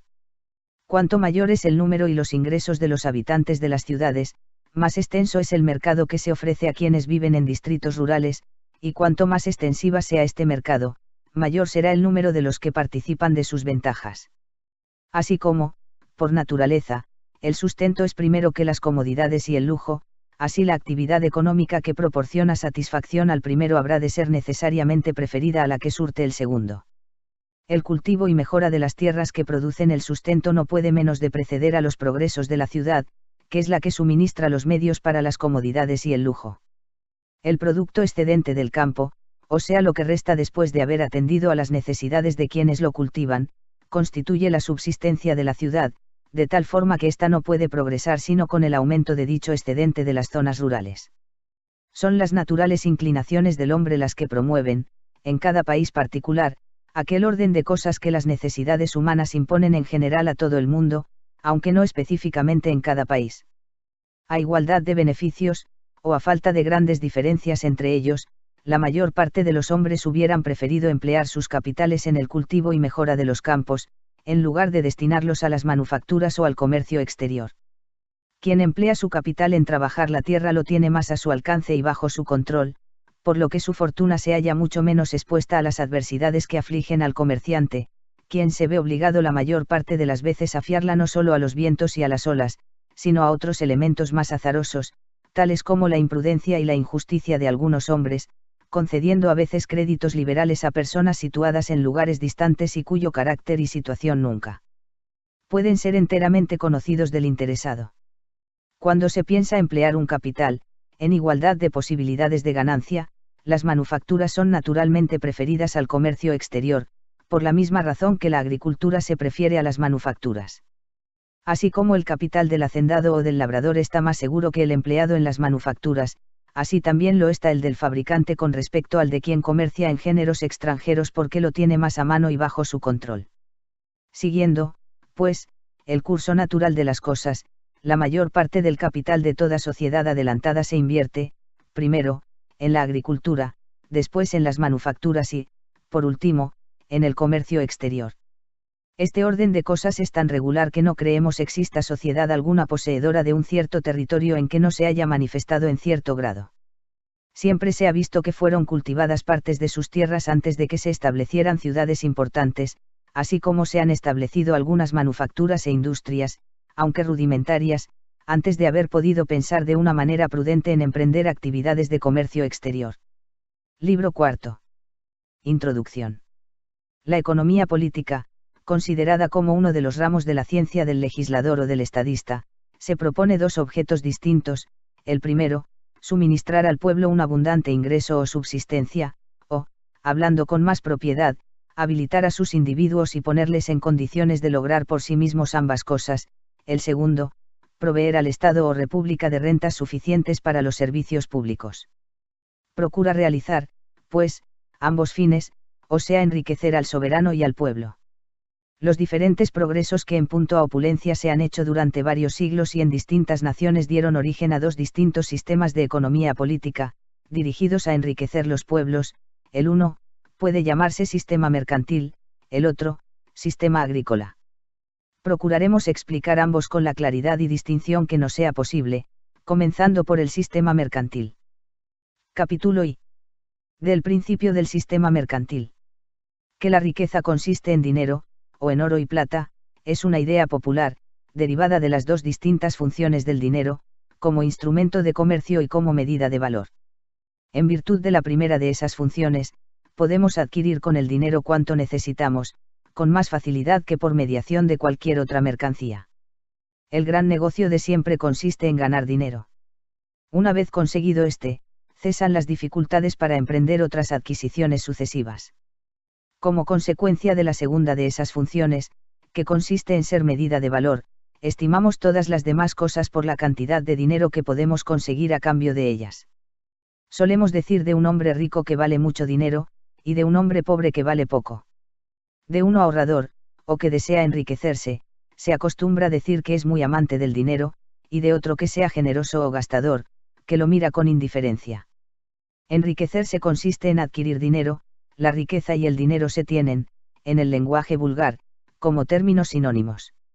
Un país se supone que es generalmente rico, de la misma manera que una persona, cuando abunda en dinero, y el atesorar oro y plata se considera el camino más corto y seguro de enriquecerse. Poco tiempo después del descubrimiento de América, La primera pregunta que solían hacer los españoles, cuando llegaban a costas desconocidas, era si había o no oro o plata en los lugares cercanos.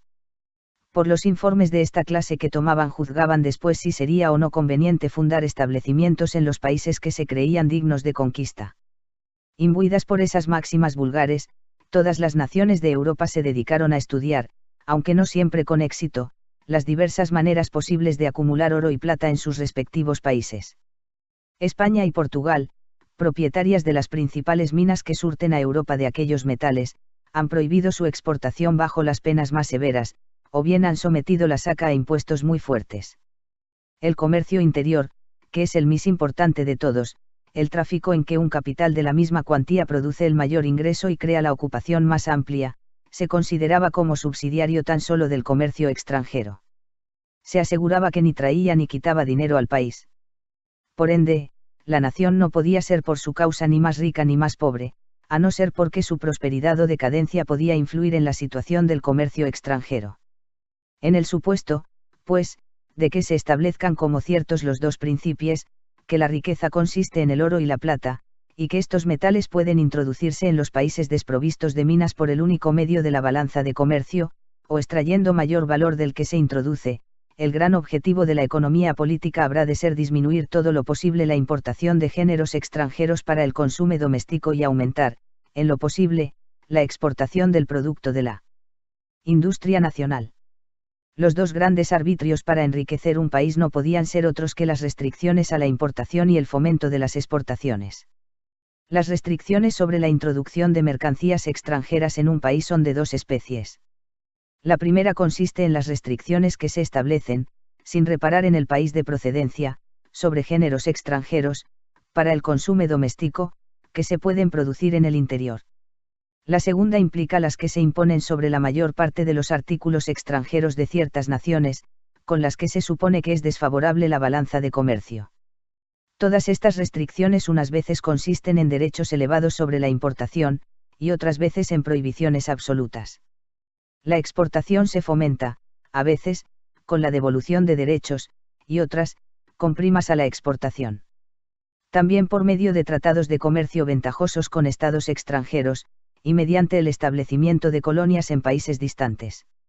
La devolución de derechos suele tener lugar en dos ocasiones, cuando las manufacturas domésticas estaban sujetas a ciertos impuestos, los cuales se devuelven, en todo o en parte, a quien los pagó, si dichos productos se exportan, o cuando se importan géneros extranjeros sujetos al pago de ciertos derechos, para reexportarlos, en cuyo caso se devuelve total o parcialmente la suma satisfecha. Las primas a la exportación se conceden para fomentar las manufacturas nuevas o cualquier otra especie de industria que se considere digna de favor. Por medio de los tratados de comercio ventajosos se procura conseguir de un país extranjero algunos privilegios para los comerciantes y las mercancías del propio, además de los que aquella nación concede a otros países. En las colonias que se establecen en países distantes, no solo se pretende gozar de privilegios particulares, sino generalmente de un monopolio absoluto para los efectos y comerciantes de la metrópoli. Las dos especies de restricciones sobre la importación, además de los otros 4 procedimientos que hemos citado para fomentar la exportación, constituyen los 6 resortes principales con que el sistema comercial se propone aumentar la cantidad de oro y plata en cualquier nación, atrayendo hacia ella todos los efectos favorables de la balanza de comercio.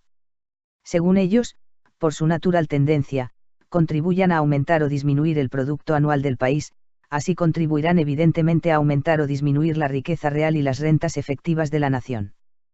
Capítulo 2. De las restricciones impuestas a la introducción de aquellas mercancías extranjeras que se pueden producir en el país. Haciendo uso de restricciones mediante elevados derechos de aduanas, o prohibiendo en absoluto la introducción de los géneros extranjeros que se pueden producir en el país, se asegura un cierto monopolio del mercado interior a la industria nacional consagrada a producir esos artículos. Es seguro y evidente que este monopolio del mercado interior constituye un gran incentivo para aquellas industrias particulares que lo disfrutan, desplazando hacia aquel destino una mayor proporción del capital y del trabajo del país que de otro modo se hubiera desplazado. Pero ya no resulta tan evidente que ese monopolio tienda a acrecentar la actividad económica de la sociedad o a imprimirle la dirección más ventajosa. La industria general de una sociedad nunca puede exceder de la que sea capaz de emplear el capital de la nación. Así como el número de operarios que de continuo emplea un particular, debe guardar cierta proporción con su capital, así el número de los que pueden ser empleados constantemente por todos los miembros de una gran sociedad debe guardar también una proporción correlativa con el capital total de la misma, y no puede exceder de esa proporción. No hay regulación comercial que sea capaz de aumentar la actividad económica de cualquier sociedad más allá de lo que su capital pueda mantener.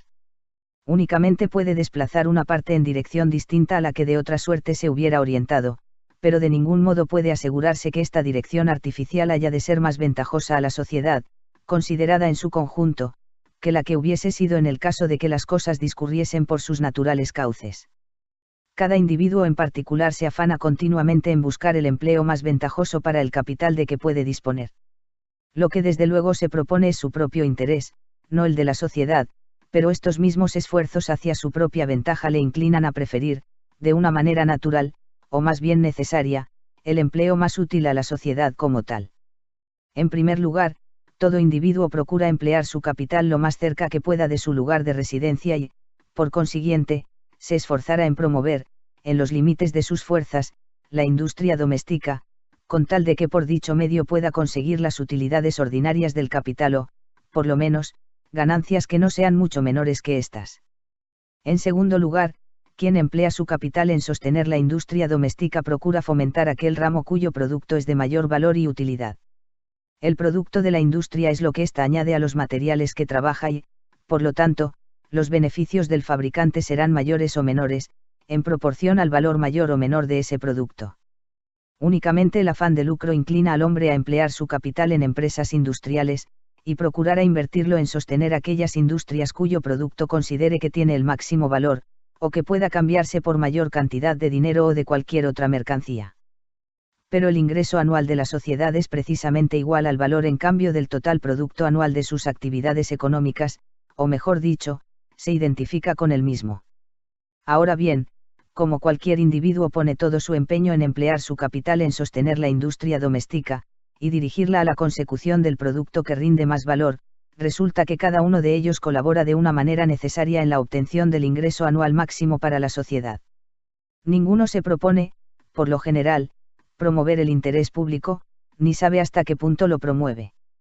Cuando prefiere la actividad económica de su país a la extranjera, únicamente considera su seguridad, y cuando dirige la primera de tal forma que su producto represente el mayor valor posible, solo piensa en su ganancia propia, pero en este como en otros muchos casos, es conducido por una mano invisible a promover un fin que no entraba en sus intenciones. Mas no implica mal alguno para la sociedad que tal fin no entre a formar parte de sus propósitos, pues al perseguir su propio interés, promueve el de la sociedad de una manera más efectiva que si esto entrara en sus designios. No son muchas las cosas buenas que vemos ejecutadas por aquellos que presumen de servir solo el interés público. Pero esta es una afectación que no es muy común entre comerciantes, y bastan muy pocas palabras para disuadirlos de esa actitud. Cual sea la especie de actividad doméstica en que pueda invertir su capital, y cuyo producto sea probablemente de más valor, es un asunto que juzgará mejor el individuo interesado en cada caso particular, que no el legislador o el hombre de Estado.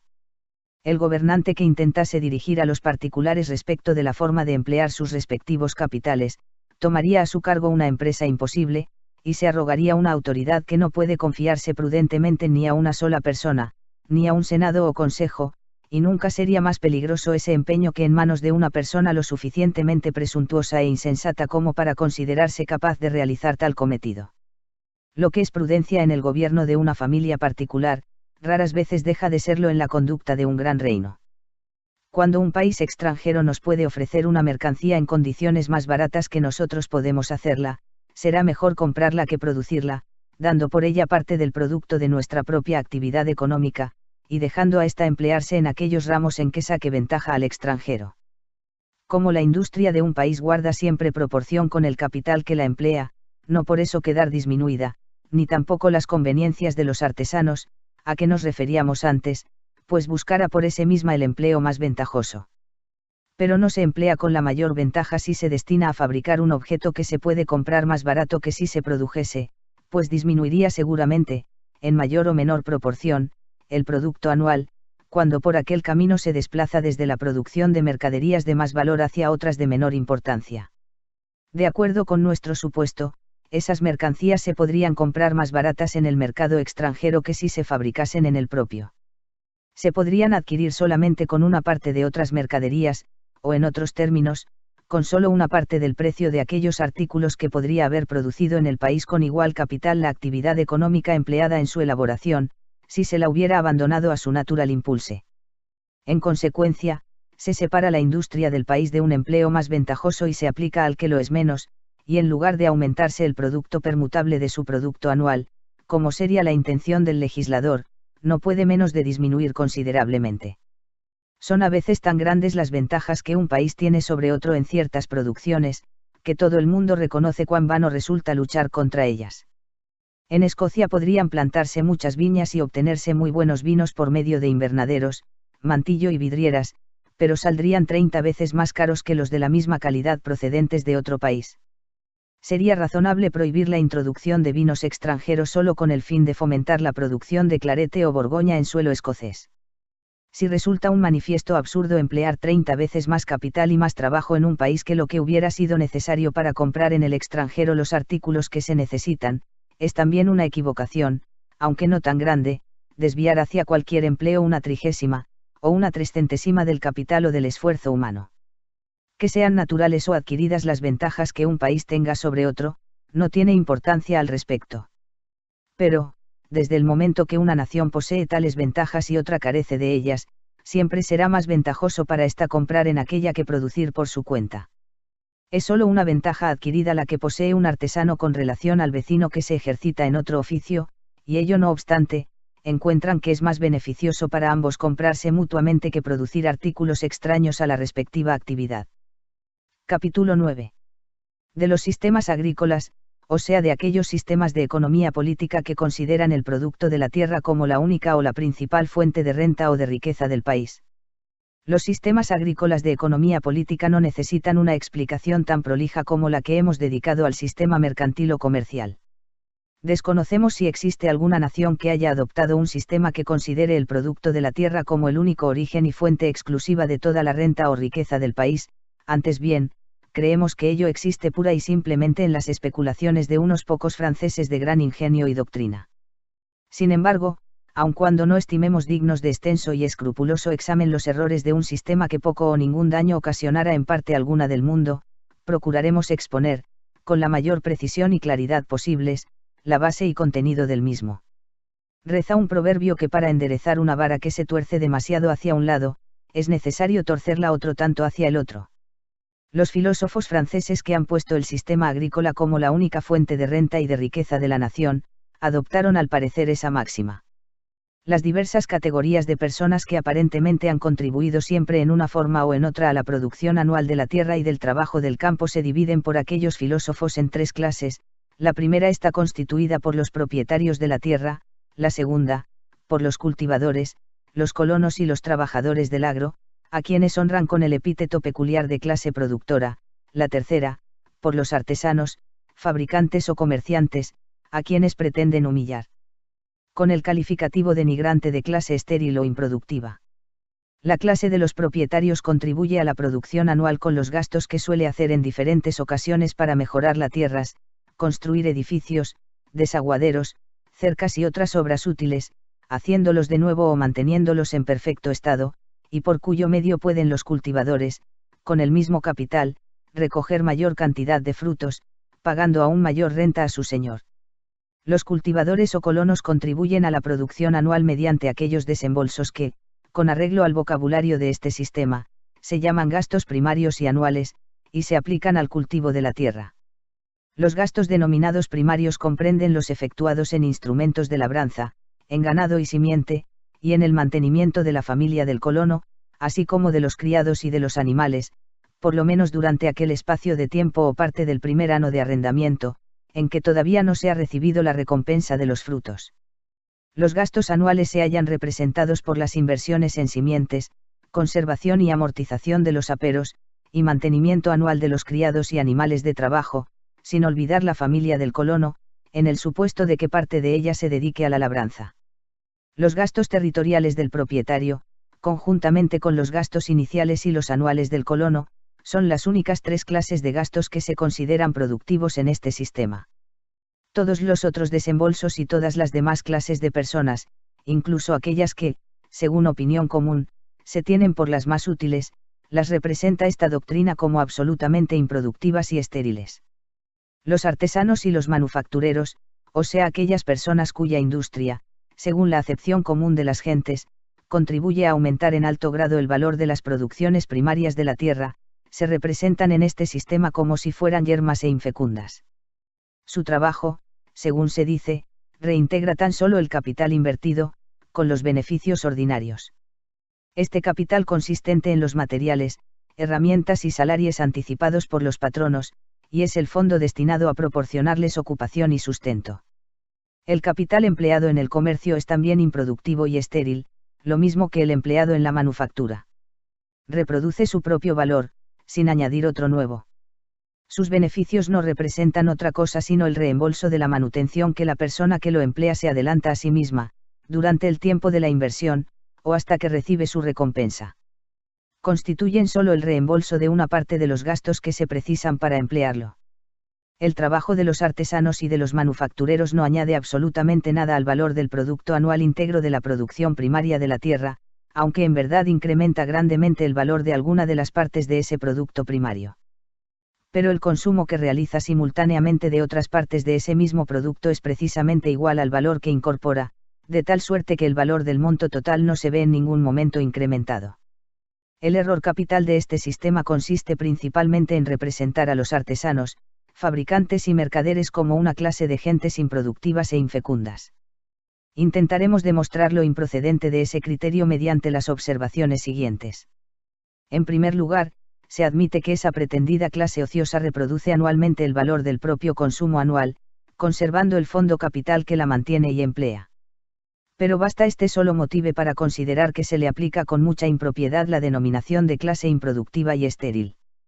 No podríamos decir que un matrimonio es estéril e improductivo porque no produce más que un hijo y una hija, para reemplazar al padre y a la madre, no aumentando por consiguiente, las cifras de la especie humana, a pesar de que contribuye a conservarla. Ciertamente que los labradores y trabajadores del campo, además de reemplazar el fondo que les mantiene y emplea, reproducen anualmente cierto producto neto, que es renta del señor del predio. Pero así como un matrimonio que procrea 3 hijos es ciertamente más productivo que el que solo da 2, así el trabajo del labrador es sin duda más productivo que el de los mercaderes, artesanos y fabricantes, sin que este superior producto de una clase signifique que la otra sea estéril e infecunda. En segundo lugar, y por esa misma razón, resulta impropio comparar al artesano y al comerciante con los criados domésticos. El trabajo de estos últimos no preserva la existencia del fondo que los mantiene y emplea.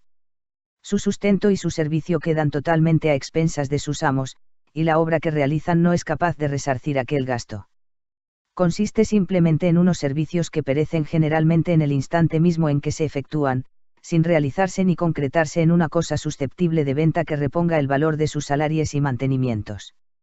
El trabajo del artesano y el del mercader, por el contrario, se realiza y concreta naturalmente en una mercancía vendible, y esta es la razón de que nosotros incluyamos los artesanos fabricantes y comerciantes entre los trabajadores productivos, y los criados domésticos entre los improductivos y estériles, en el capítulo en que se trata del trabajo productivo y del improductivo. En tercer lugar, siempre será inoportuno decir que el trabajo de los artesanos, fabricantes y mercaderes no aumenta el ingreso real de la sociedad. Aunque supongamos, admitiendo los supuestos del sistema, que el valor de lo que esta clase consume diaria, semanal y anualmente, es exactamente igual a su producción anual, mensual o diaria, no se infiere de aquí que su trabajo no añade nada a la renta real, al valor efectivo del producto anual de la tierra y del trabajo de la sociedad. En cuarto lugar, los colonos y los trabajadores agrícolas son tan incapaces de aumentar la renta real, el producto anual de la tierra y del trabajo de la sociedad, si no proceden con sobriedad, como los artesanos, fabricantes y mercaderes. El producto anual de la tierra y del trabajo de la nación solo puede aumentarse por 2 procedimientos, o con algún adelanto en las facultades productivas del trabajo útil, que dentro de ella se mantiene, o por algún aumento en la cantidad de ese trabajo.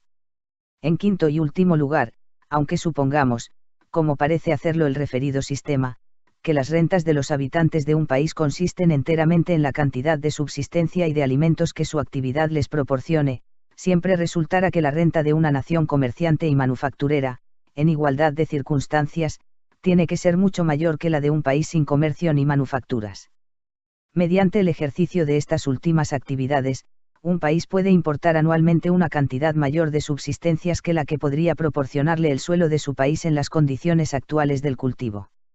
Los habitantes de una ciudad, aunque no posean tierras propias, pueden obtener con el producto de su industria tal cantidad de materias primas y alimenticias de otras personas, que basten para proveerles de los materiales necesarios a sus oficios y de las provisiones imprescindibles a su subsistencia. Lo que es una ciudad con respecto a sus campos vecinos, puede serlo un estado independiente con respecto a países extraños. Libro V. Capítulo I. De los gustos del soberano o de la república. Parte I. De los gastos de defensa. La primera obligación del soberano, que es la de proteger la sociedad contra la violencia y de la invasión de otras sociedades independientes, no puede realizarse por otro medio que el de la fuerza militar. Parte 2. De los gastos de justicia. El segundo deber del soberano, consiste en proteger, hasta donde sea posible, a los miembros de la sociedad contra las injusticias y opresiones de cualquier otro componente de ella, o sea el deber de establecer una recta administración de justicia. Parte 3. De los gustos de obras públicas e instituciones públicas. La tercera y última obligación del soberano y del Estado es la de establecer y sostener aquellas instituciones y obras públicas que, aun siendo ventajosas en sumo grado a toda la sociedad, son, no obstante, de tal naturaleza que la utilidad nunca podría recompensar su costo a un individuo o a un corto número de ellos, y, por lo mismo, no debe esperarse que éstos se aventuren a fundarlas ni a mantenerlas.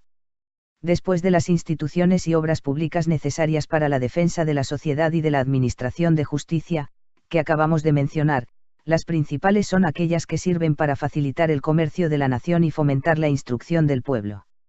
Las instituciones educativas son de dos clases, las destinadas a la educación de la juventud y las que se establecen para instruir a las gentes de todas las edades. Capítulo 2. Sobre las fuentes de donde proceden los ingresos públicos y generales de la sociedad. La renta, que no sólo ha de enjugar los gastos de defensa de la sociedad y sostener la dignidad del principal magistrado, sino todos los demás gastos del gobierno, para los cuales la Constitución del Estado no ha señalado algún ingreso particular, proviene bien sea de un fondo que pertenece al soberano o a la comunidad y es independiente de los ingresos del pueblo, o bien de la renta de la nación. Parte I. De las fuentes de ingresos que pertenecen particularmente al soberano o a la república. Esos fondos o fuentes de ingresos que pertenecen de una manera peculiar al soberano o a la comunidad, pueden consistir en capitales o en tierras. El soberano, como cualquier otro propietario de capital, puede obtener una renta de él, bien empleándolo directamente o prestándolo. En el primer caso, obtiene un beneficio, en el segundo, un interés. Parte 2. De los impuestos. Los ingresos privados de los individuos provienen, como ya tuvimos ocasión de observar en la primera parte de esta investigación, de tres fuentes diferentes: rentas, beneficios y salarios. En consecuencia, todo impuesto se ha de pagar, en última instancia, por alguna de estas fuentes de ingreso, o por todas a la vez. Es necesario dejar establecidas las 4 máximas siguientes, que comprenden a todos los tributos en general. 1. Los ciudadanos de cualquier estado deben contribuir al sostenimiento del gobierno, en cuanto sea posible, en proporción a sus respectivas aptitudes, es decir, en proporción a los ingresos que disfruten bajo la protección estatal. Los gastos del gobierno, en lo que concierne a los súbditos de una gran nación, vienen a ser como los gastos de administración de una gran hacienda con respecto a sus copropietarios, los cuales, sin excepción, están obligados a contribuir en proporción a sus respectivos intereses. En la observancia o en la omisión de esta máxima consiste lo que se llama igualdad o desigualdad de la imposición. Es necesario tener presente que cualquier impuesto que finalmente se pague por una sola de esas 3 fuentes originarias de ingresos sin afectar a las otras 2, es esencialmente desigual. 2. El impuesto que cada individuo está obligado a pagar debe ser cierto y no arbitrario. El tiempo de su cobro, la forma de su pago, la cantidad adeudada, todo debe ser claro y preciso, lo mismo para el contribuyente que para cualquier otra persona.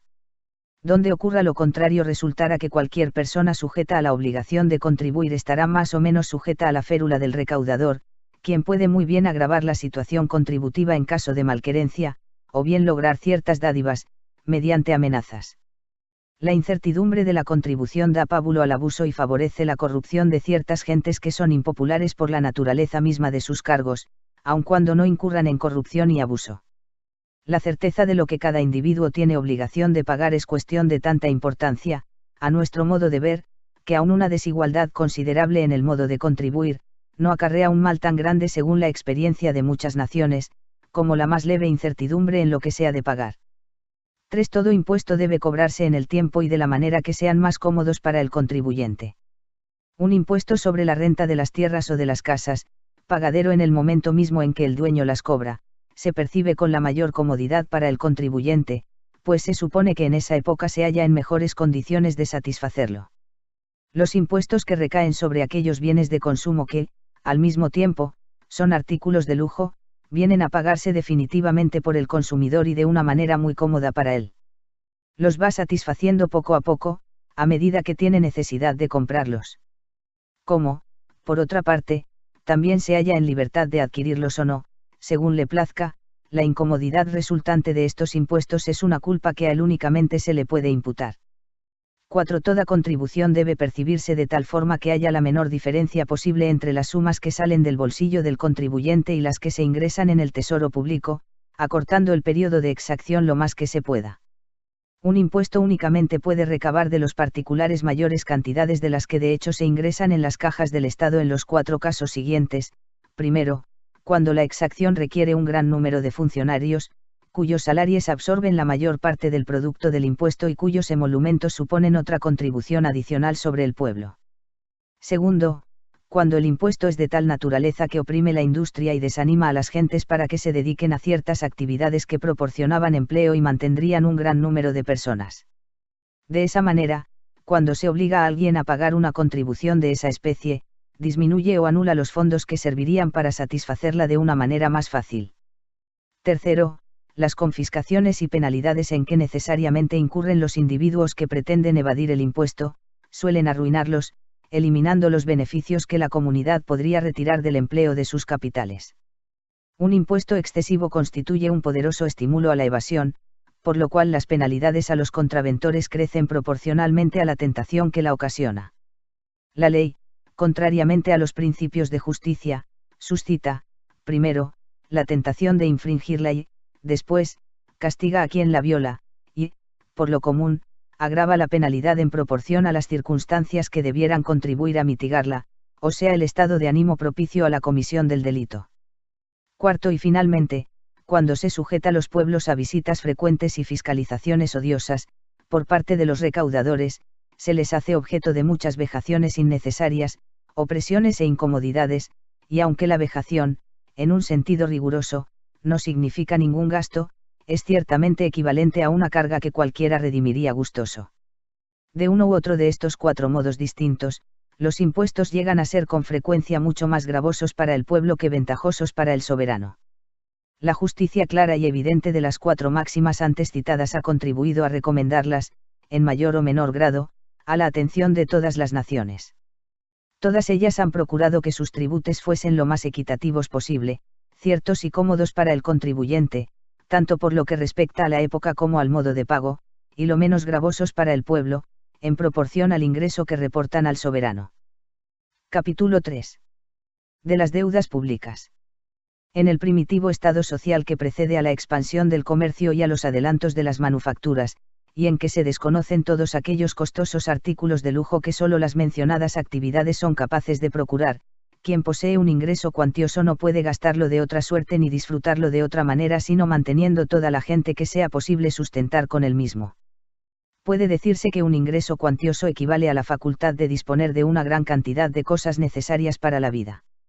En las primitivas etapas de la sociedad, todo ingreso de esa clase se paga realmente en una gran cantidad de artículos necesarios para la subsistencia, alimentos, vestidos burdos, granos, ganado, lana y pieles sin curtir.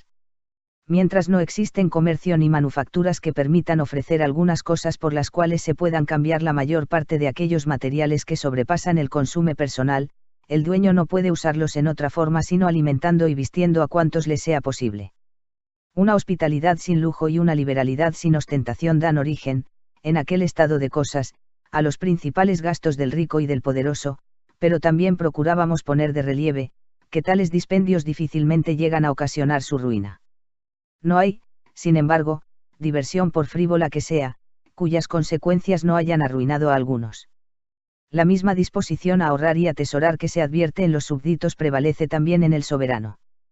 En aquellas naciones donde el comercio y las manufacturas son todavía poco frecuentes, el soberano se encuentra en una situación que le predispone naturalmente a la parsimonia requerida para atesorar. En ese estado de cosas, ni aun los gastos del soberano se inspiran por la vanidad que encuentra deleite en el ostentoso despliegue de una corte. La ignorancia misma de los tiempos permite disponer de muy pocos artículos característicos de dicha ostentación. No se necesitan ejércitos permanentes, así que los gastos del soberano, como los de cualquier otro señor, apenas pueden aplicarse sino a muestras de liberalidad con los colonos y hospitalidad con los invitados. Pero estos actos rara vez conducen a la extravagancia, aunque casi siempre a la vanidad. En un país donde florece el comercio y abunda todo género de costosos artículos de lujo, lo mismo el soberano que todos los grandes propietarios de sus dominios gastan naturalmente una gran parte de sus ingresos en procurarse aquellos objetos suntuarios. Tanto su nación como los países vecinos le proveen con abundancia de todos aquellos artículos frívolos y costosos que componen el aparato a la vez espléndido y banal de una corte. Sus gastos ordinarios se equiparan con sus ingresos, cuando no los exceden, como suele ocurrir frecuentemente.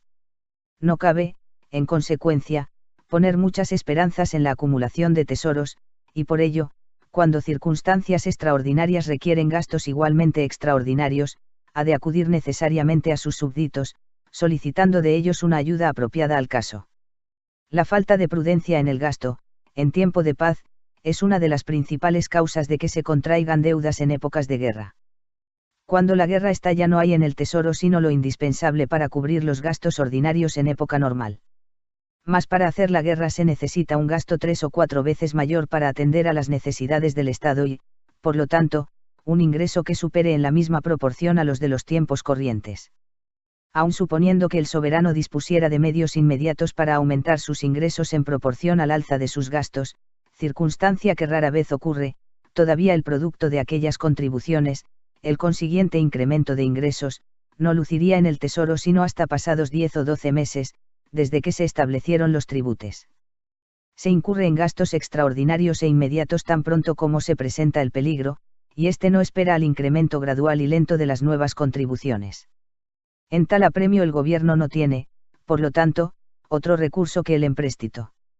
La misma condición social y mercantil que, movida por causas morales, conduce de este modo al gobierno a la necesidad de pedir prestado, produce en los súbditos dos cosas, la capacidad para prestar y la inclinación a hacerlo. La misma circunstancia que obliga a tomar prestado va acompañada de la posibilidad de realizar fácilmente esa clase de operaciones. En un país donde existen muchos comerciantes y manufactureros, necesariamente abundan las personas por cuyas manos pasan, no solo sus propios capitales, sino también los de aquellos otros que les confían los suyos, mediante el pago de un determinado interés, o les entregan mercancías a crédito, pasando todos estos caudales a través de aquellos con tanta o más frecuencia de lo que pasan las rentas de un particular que vive de esa clase de ingresos, sin dedicarse a ningún trato o negociación. Estas entradas, por lo regular, no pasan por sus manos sino una vez al año. Pero todo el capital y el crédito de un comerciante que negocia en artículos de un giro muy rápido puede pasar 2, 3 y 4 veces anualmente por sus áreas. Por lo tanto, un país en el que abundan comerciantes e industriales es también una sociedad en la que necesariamente abunda una clase de gentes que en todo momento puede adelantar, si quiere, sumas considerables al gobierno. En esto consiste la capacidad para prestar que tienen los súbditos de un estado comercial. No pueden florecer largo tiempo el comercio y las manufacturas en un estado que no disponga de una ordenada administración de justicia, donde el pueblo no se sienta seguro en la posesión de su propiedad, en que no se sostenga y proteja, por obra de la ley, la buena fe de los contratos, y en que no se dé por sentado que la autoridad del gobierno se esfuerza en promover el pago de los débitos por quienes se encuentran en condiciones de satisfacer sus deudas. En una palabra, el comercio y las manufacturas solo pueden florecer en un estado en que exista cierto grado de confianza en la justicia del gobierno. La misma confianza que inclina el ánimo de los poderosos comerciantes e industriales a confiar sus caudales a la protección de un gobierno, en circunstancias normales, esta misma confianza les mueve a confiar el uso de ellos al Estado en casos extraordinarios. Los empréstitos que hacen al gobierno, de ninguna manera los inhabilita para proseguir ejerciendo su comercio e industria. Por el contrario, generalmente ensancha esas actividades, porque las necesidades del Estado suelen obligar al gobierno a tomar dinero prestado en términos muy ventajosos para el prestamista. De aquí nace la disposición y complacencia en prestar, que se advierte entre los súbditos de un Estado donde florece el comercio.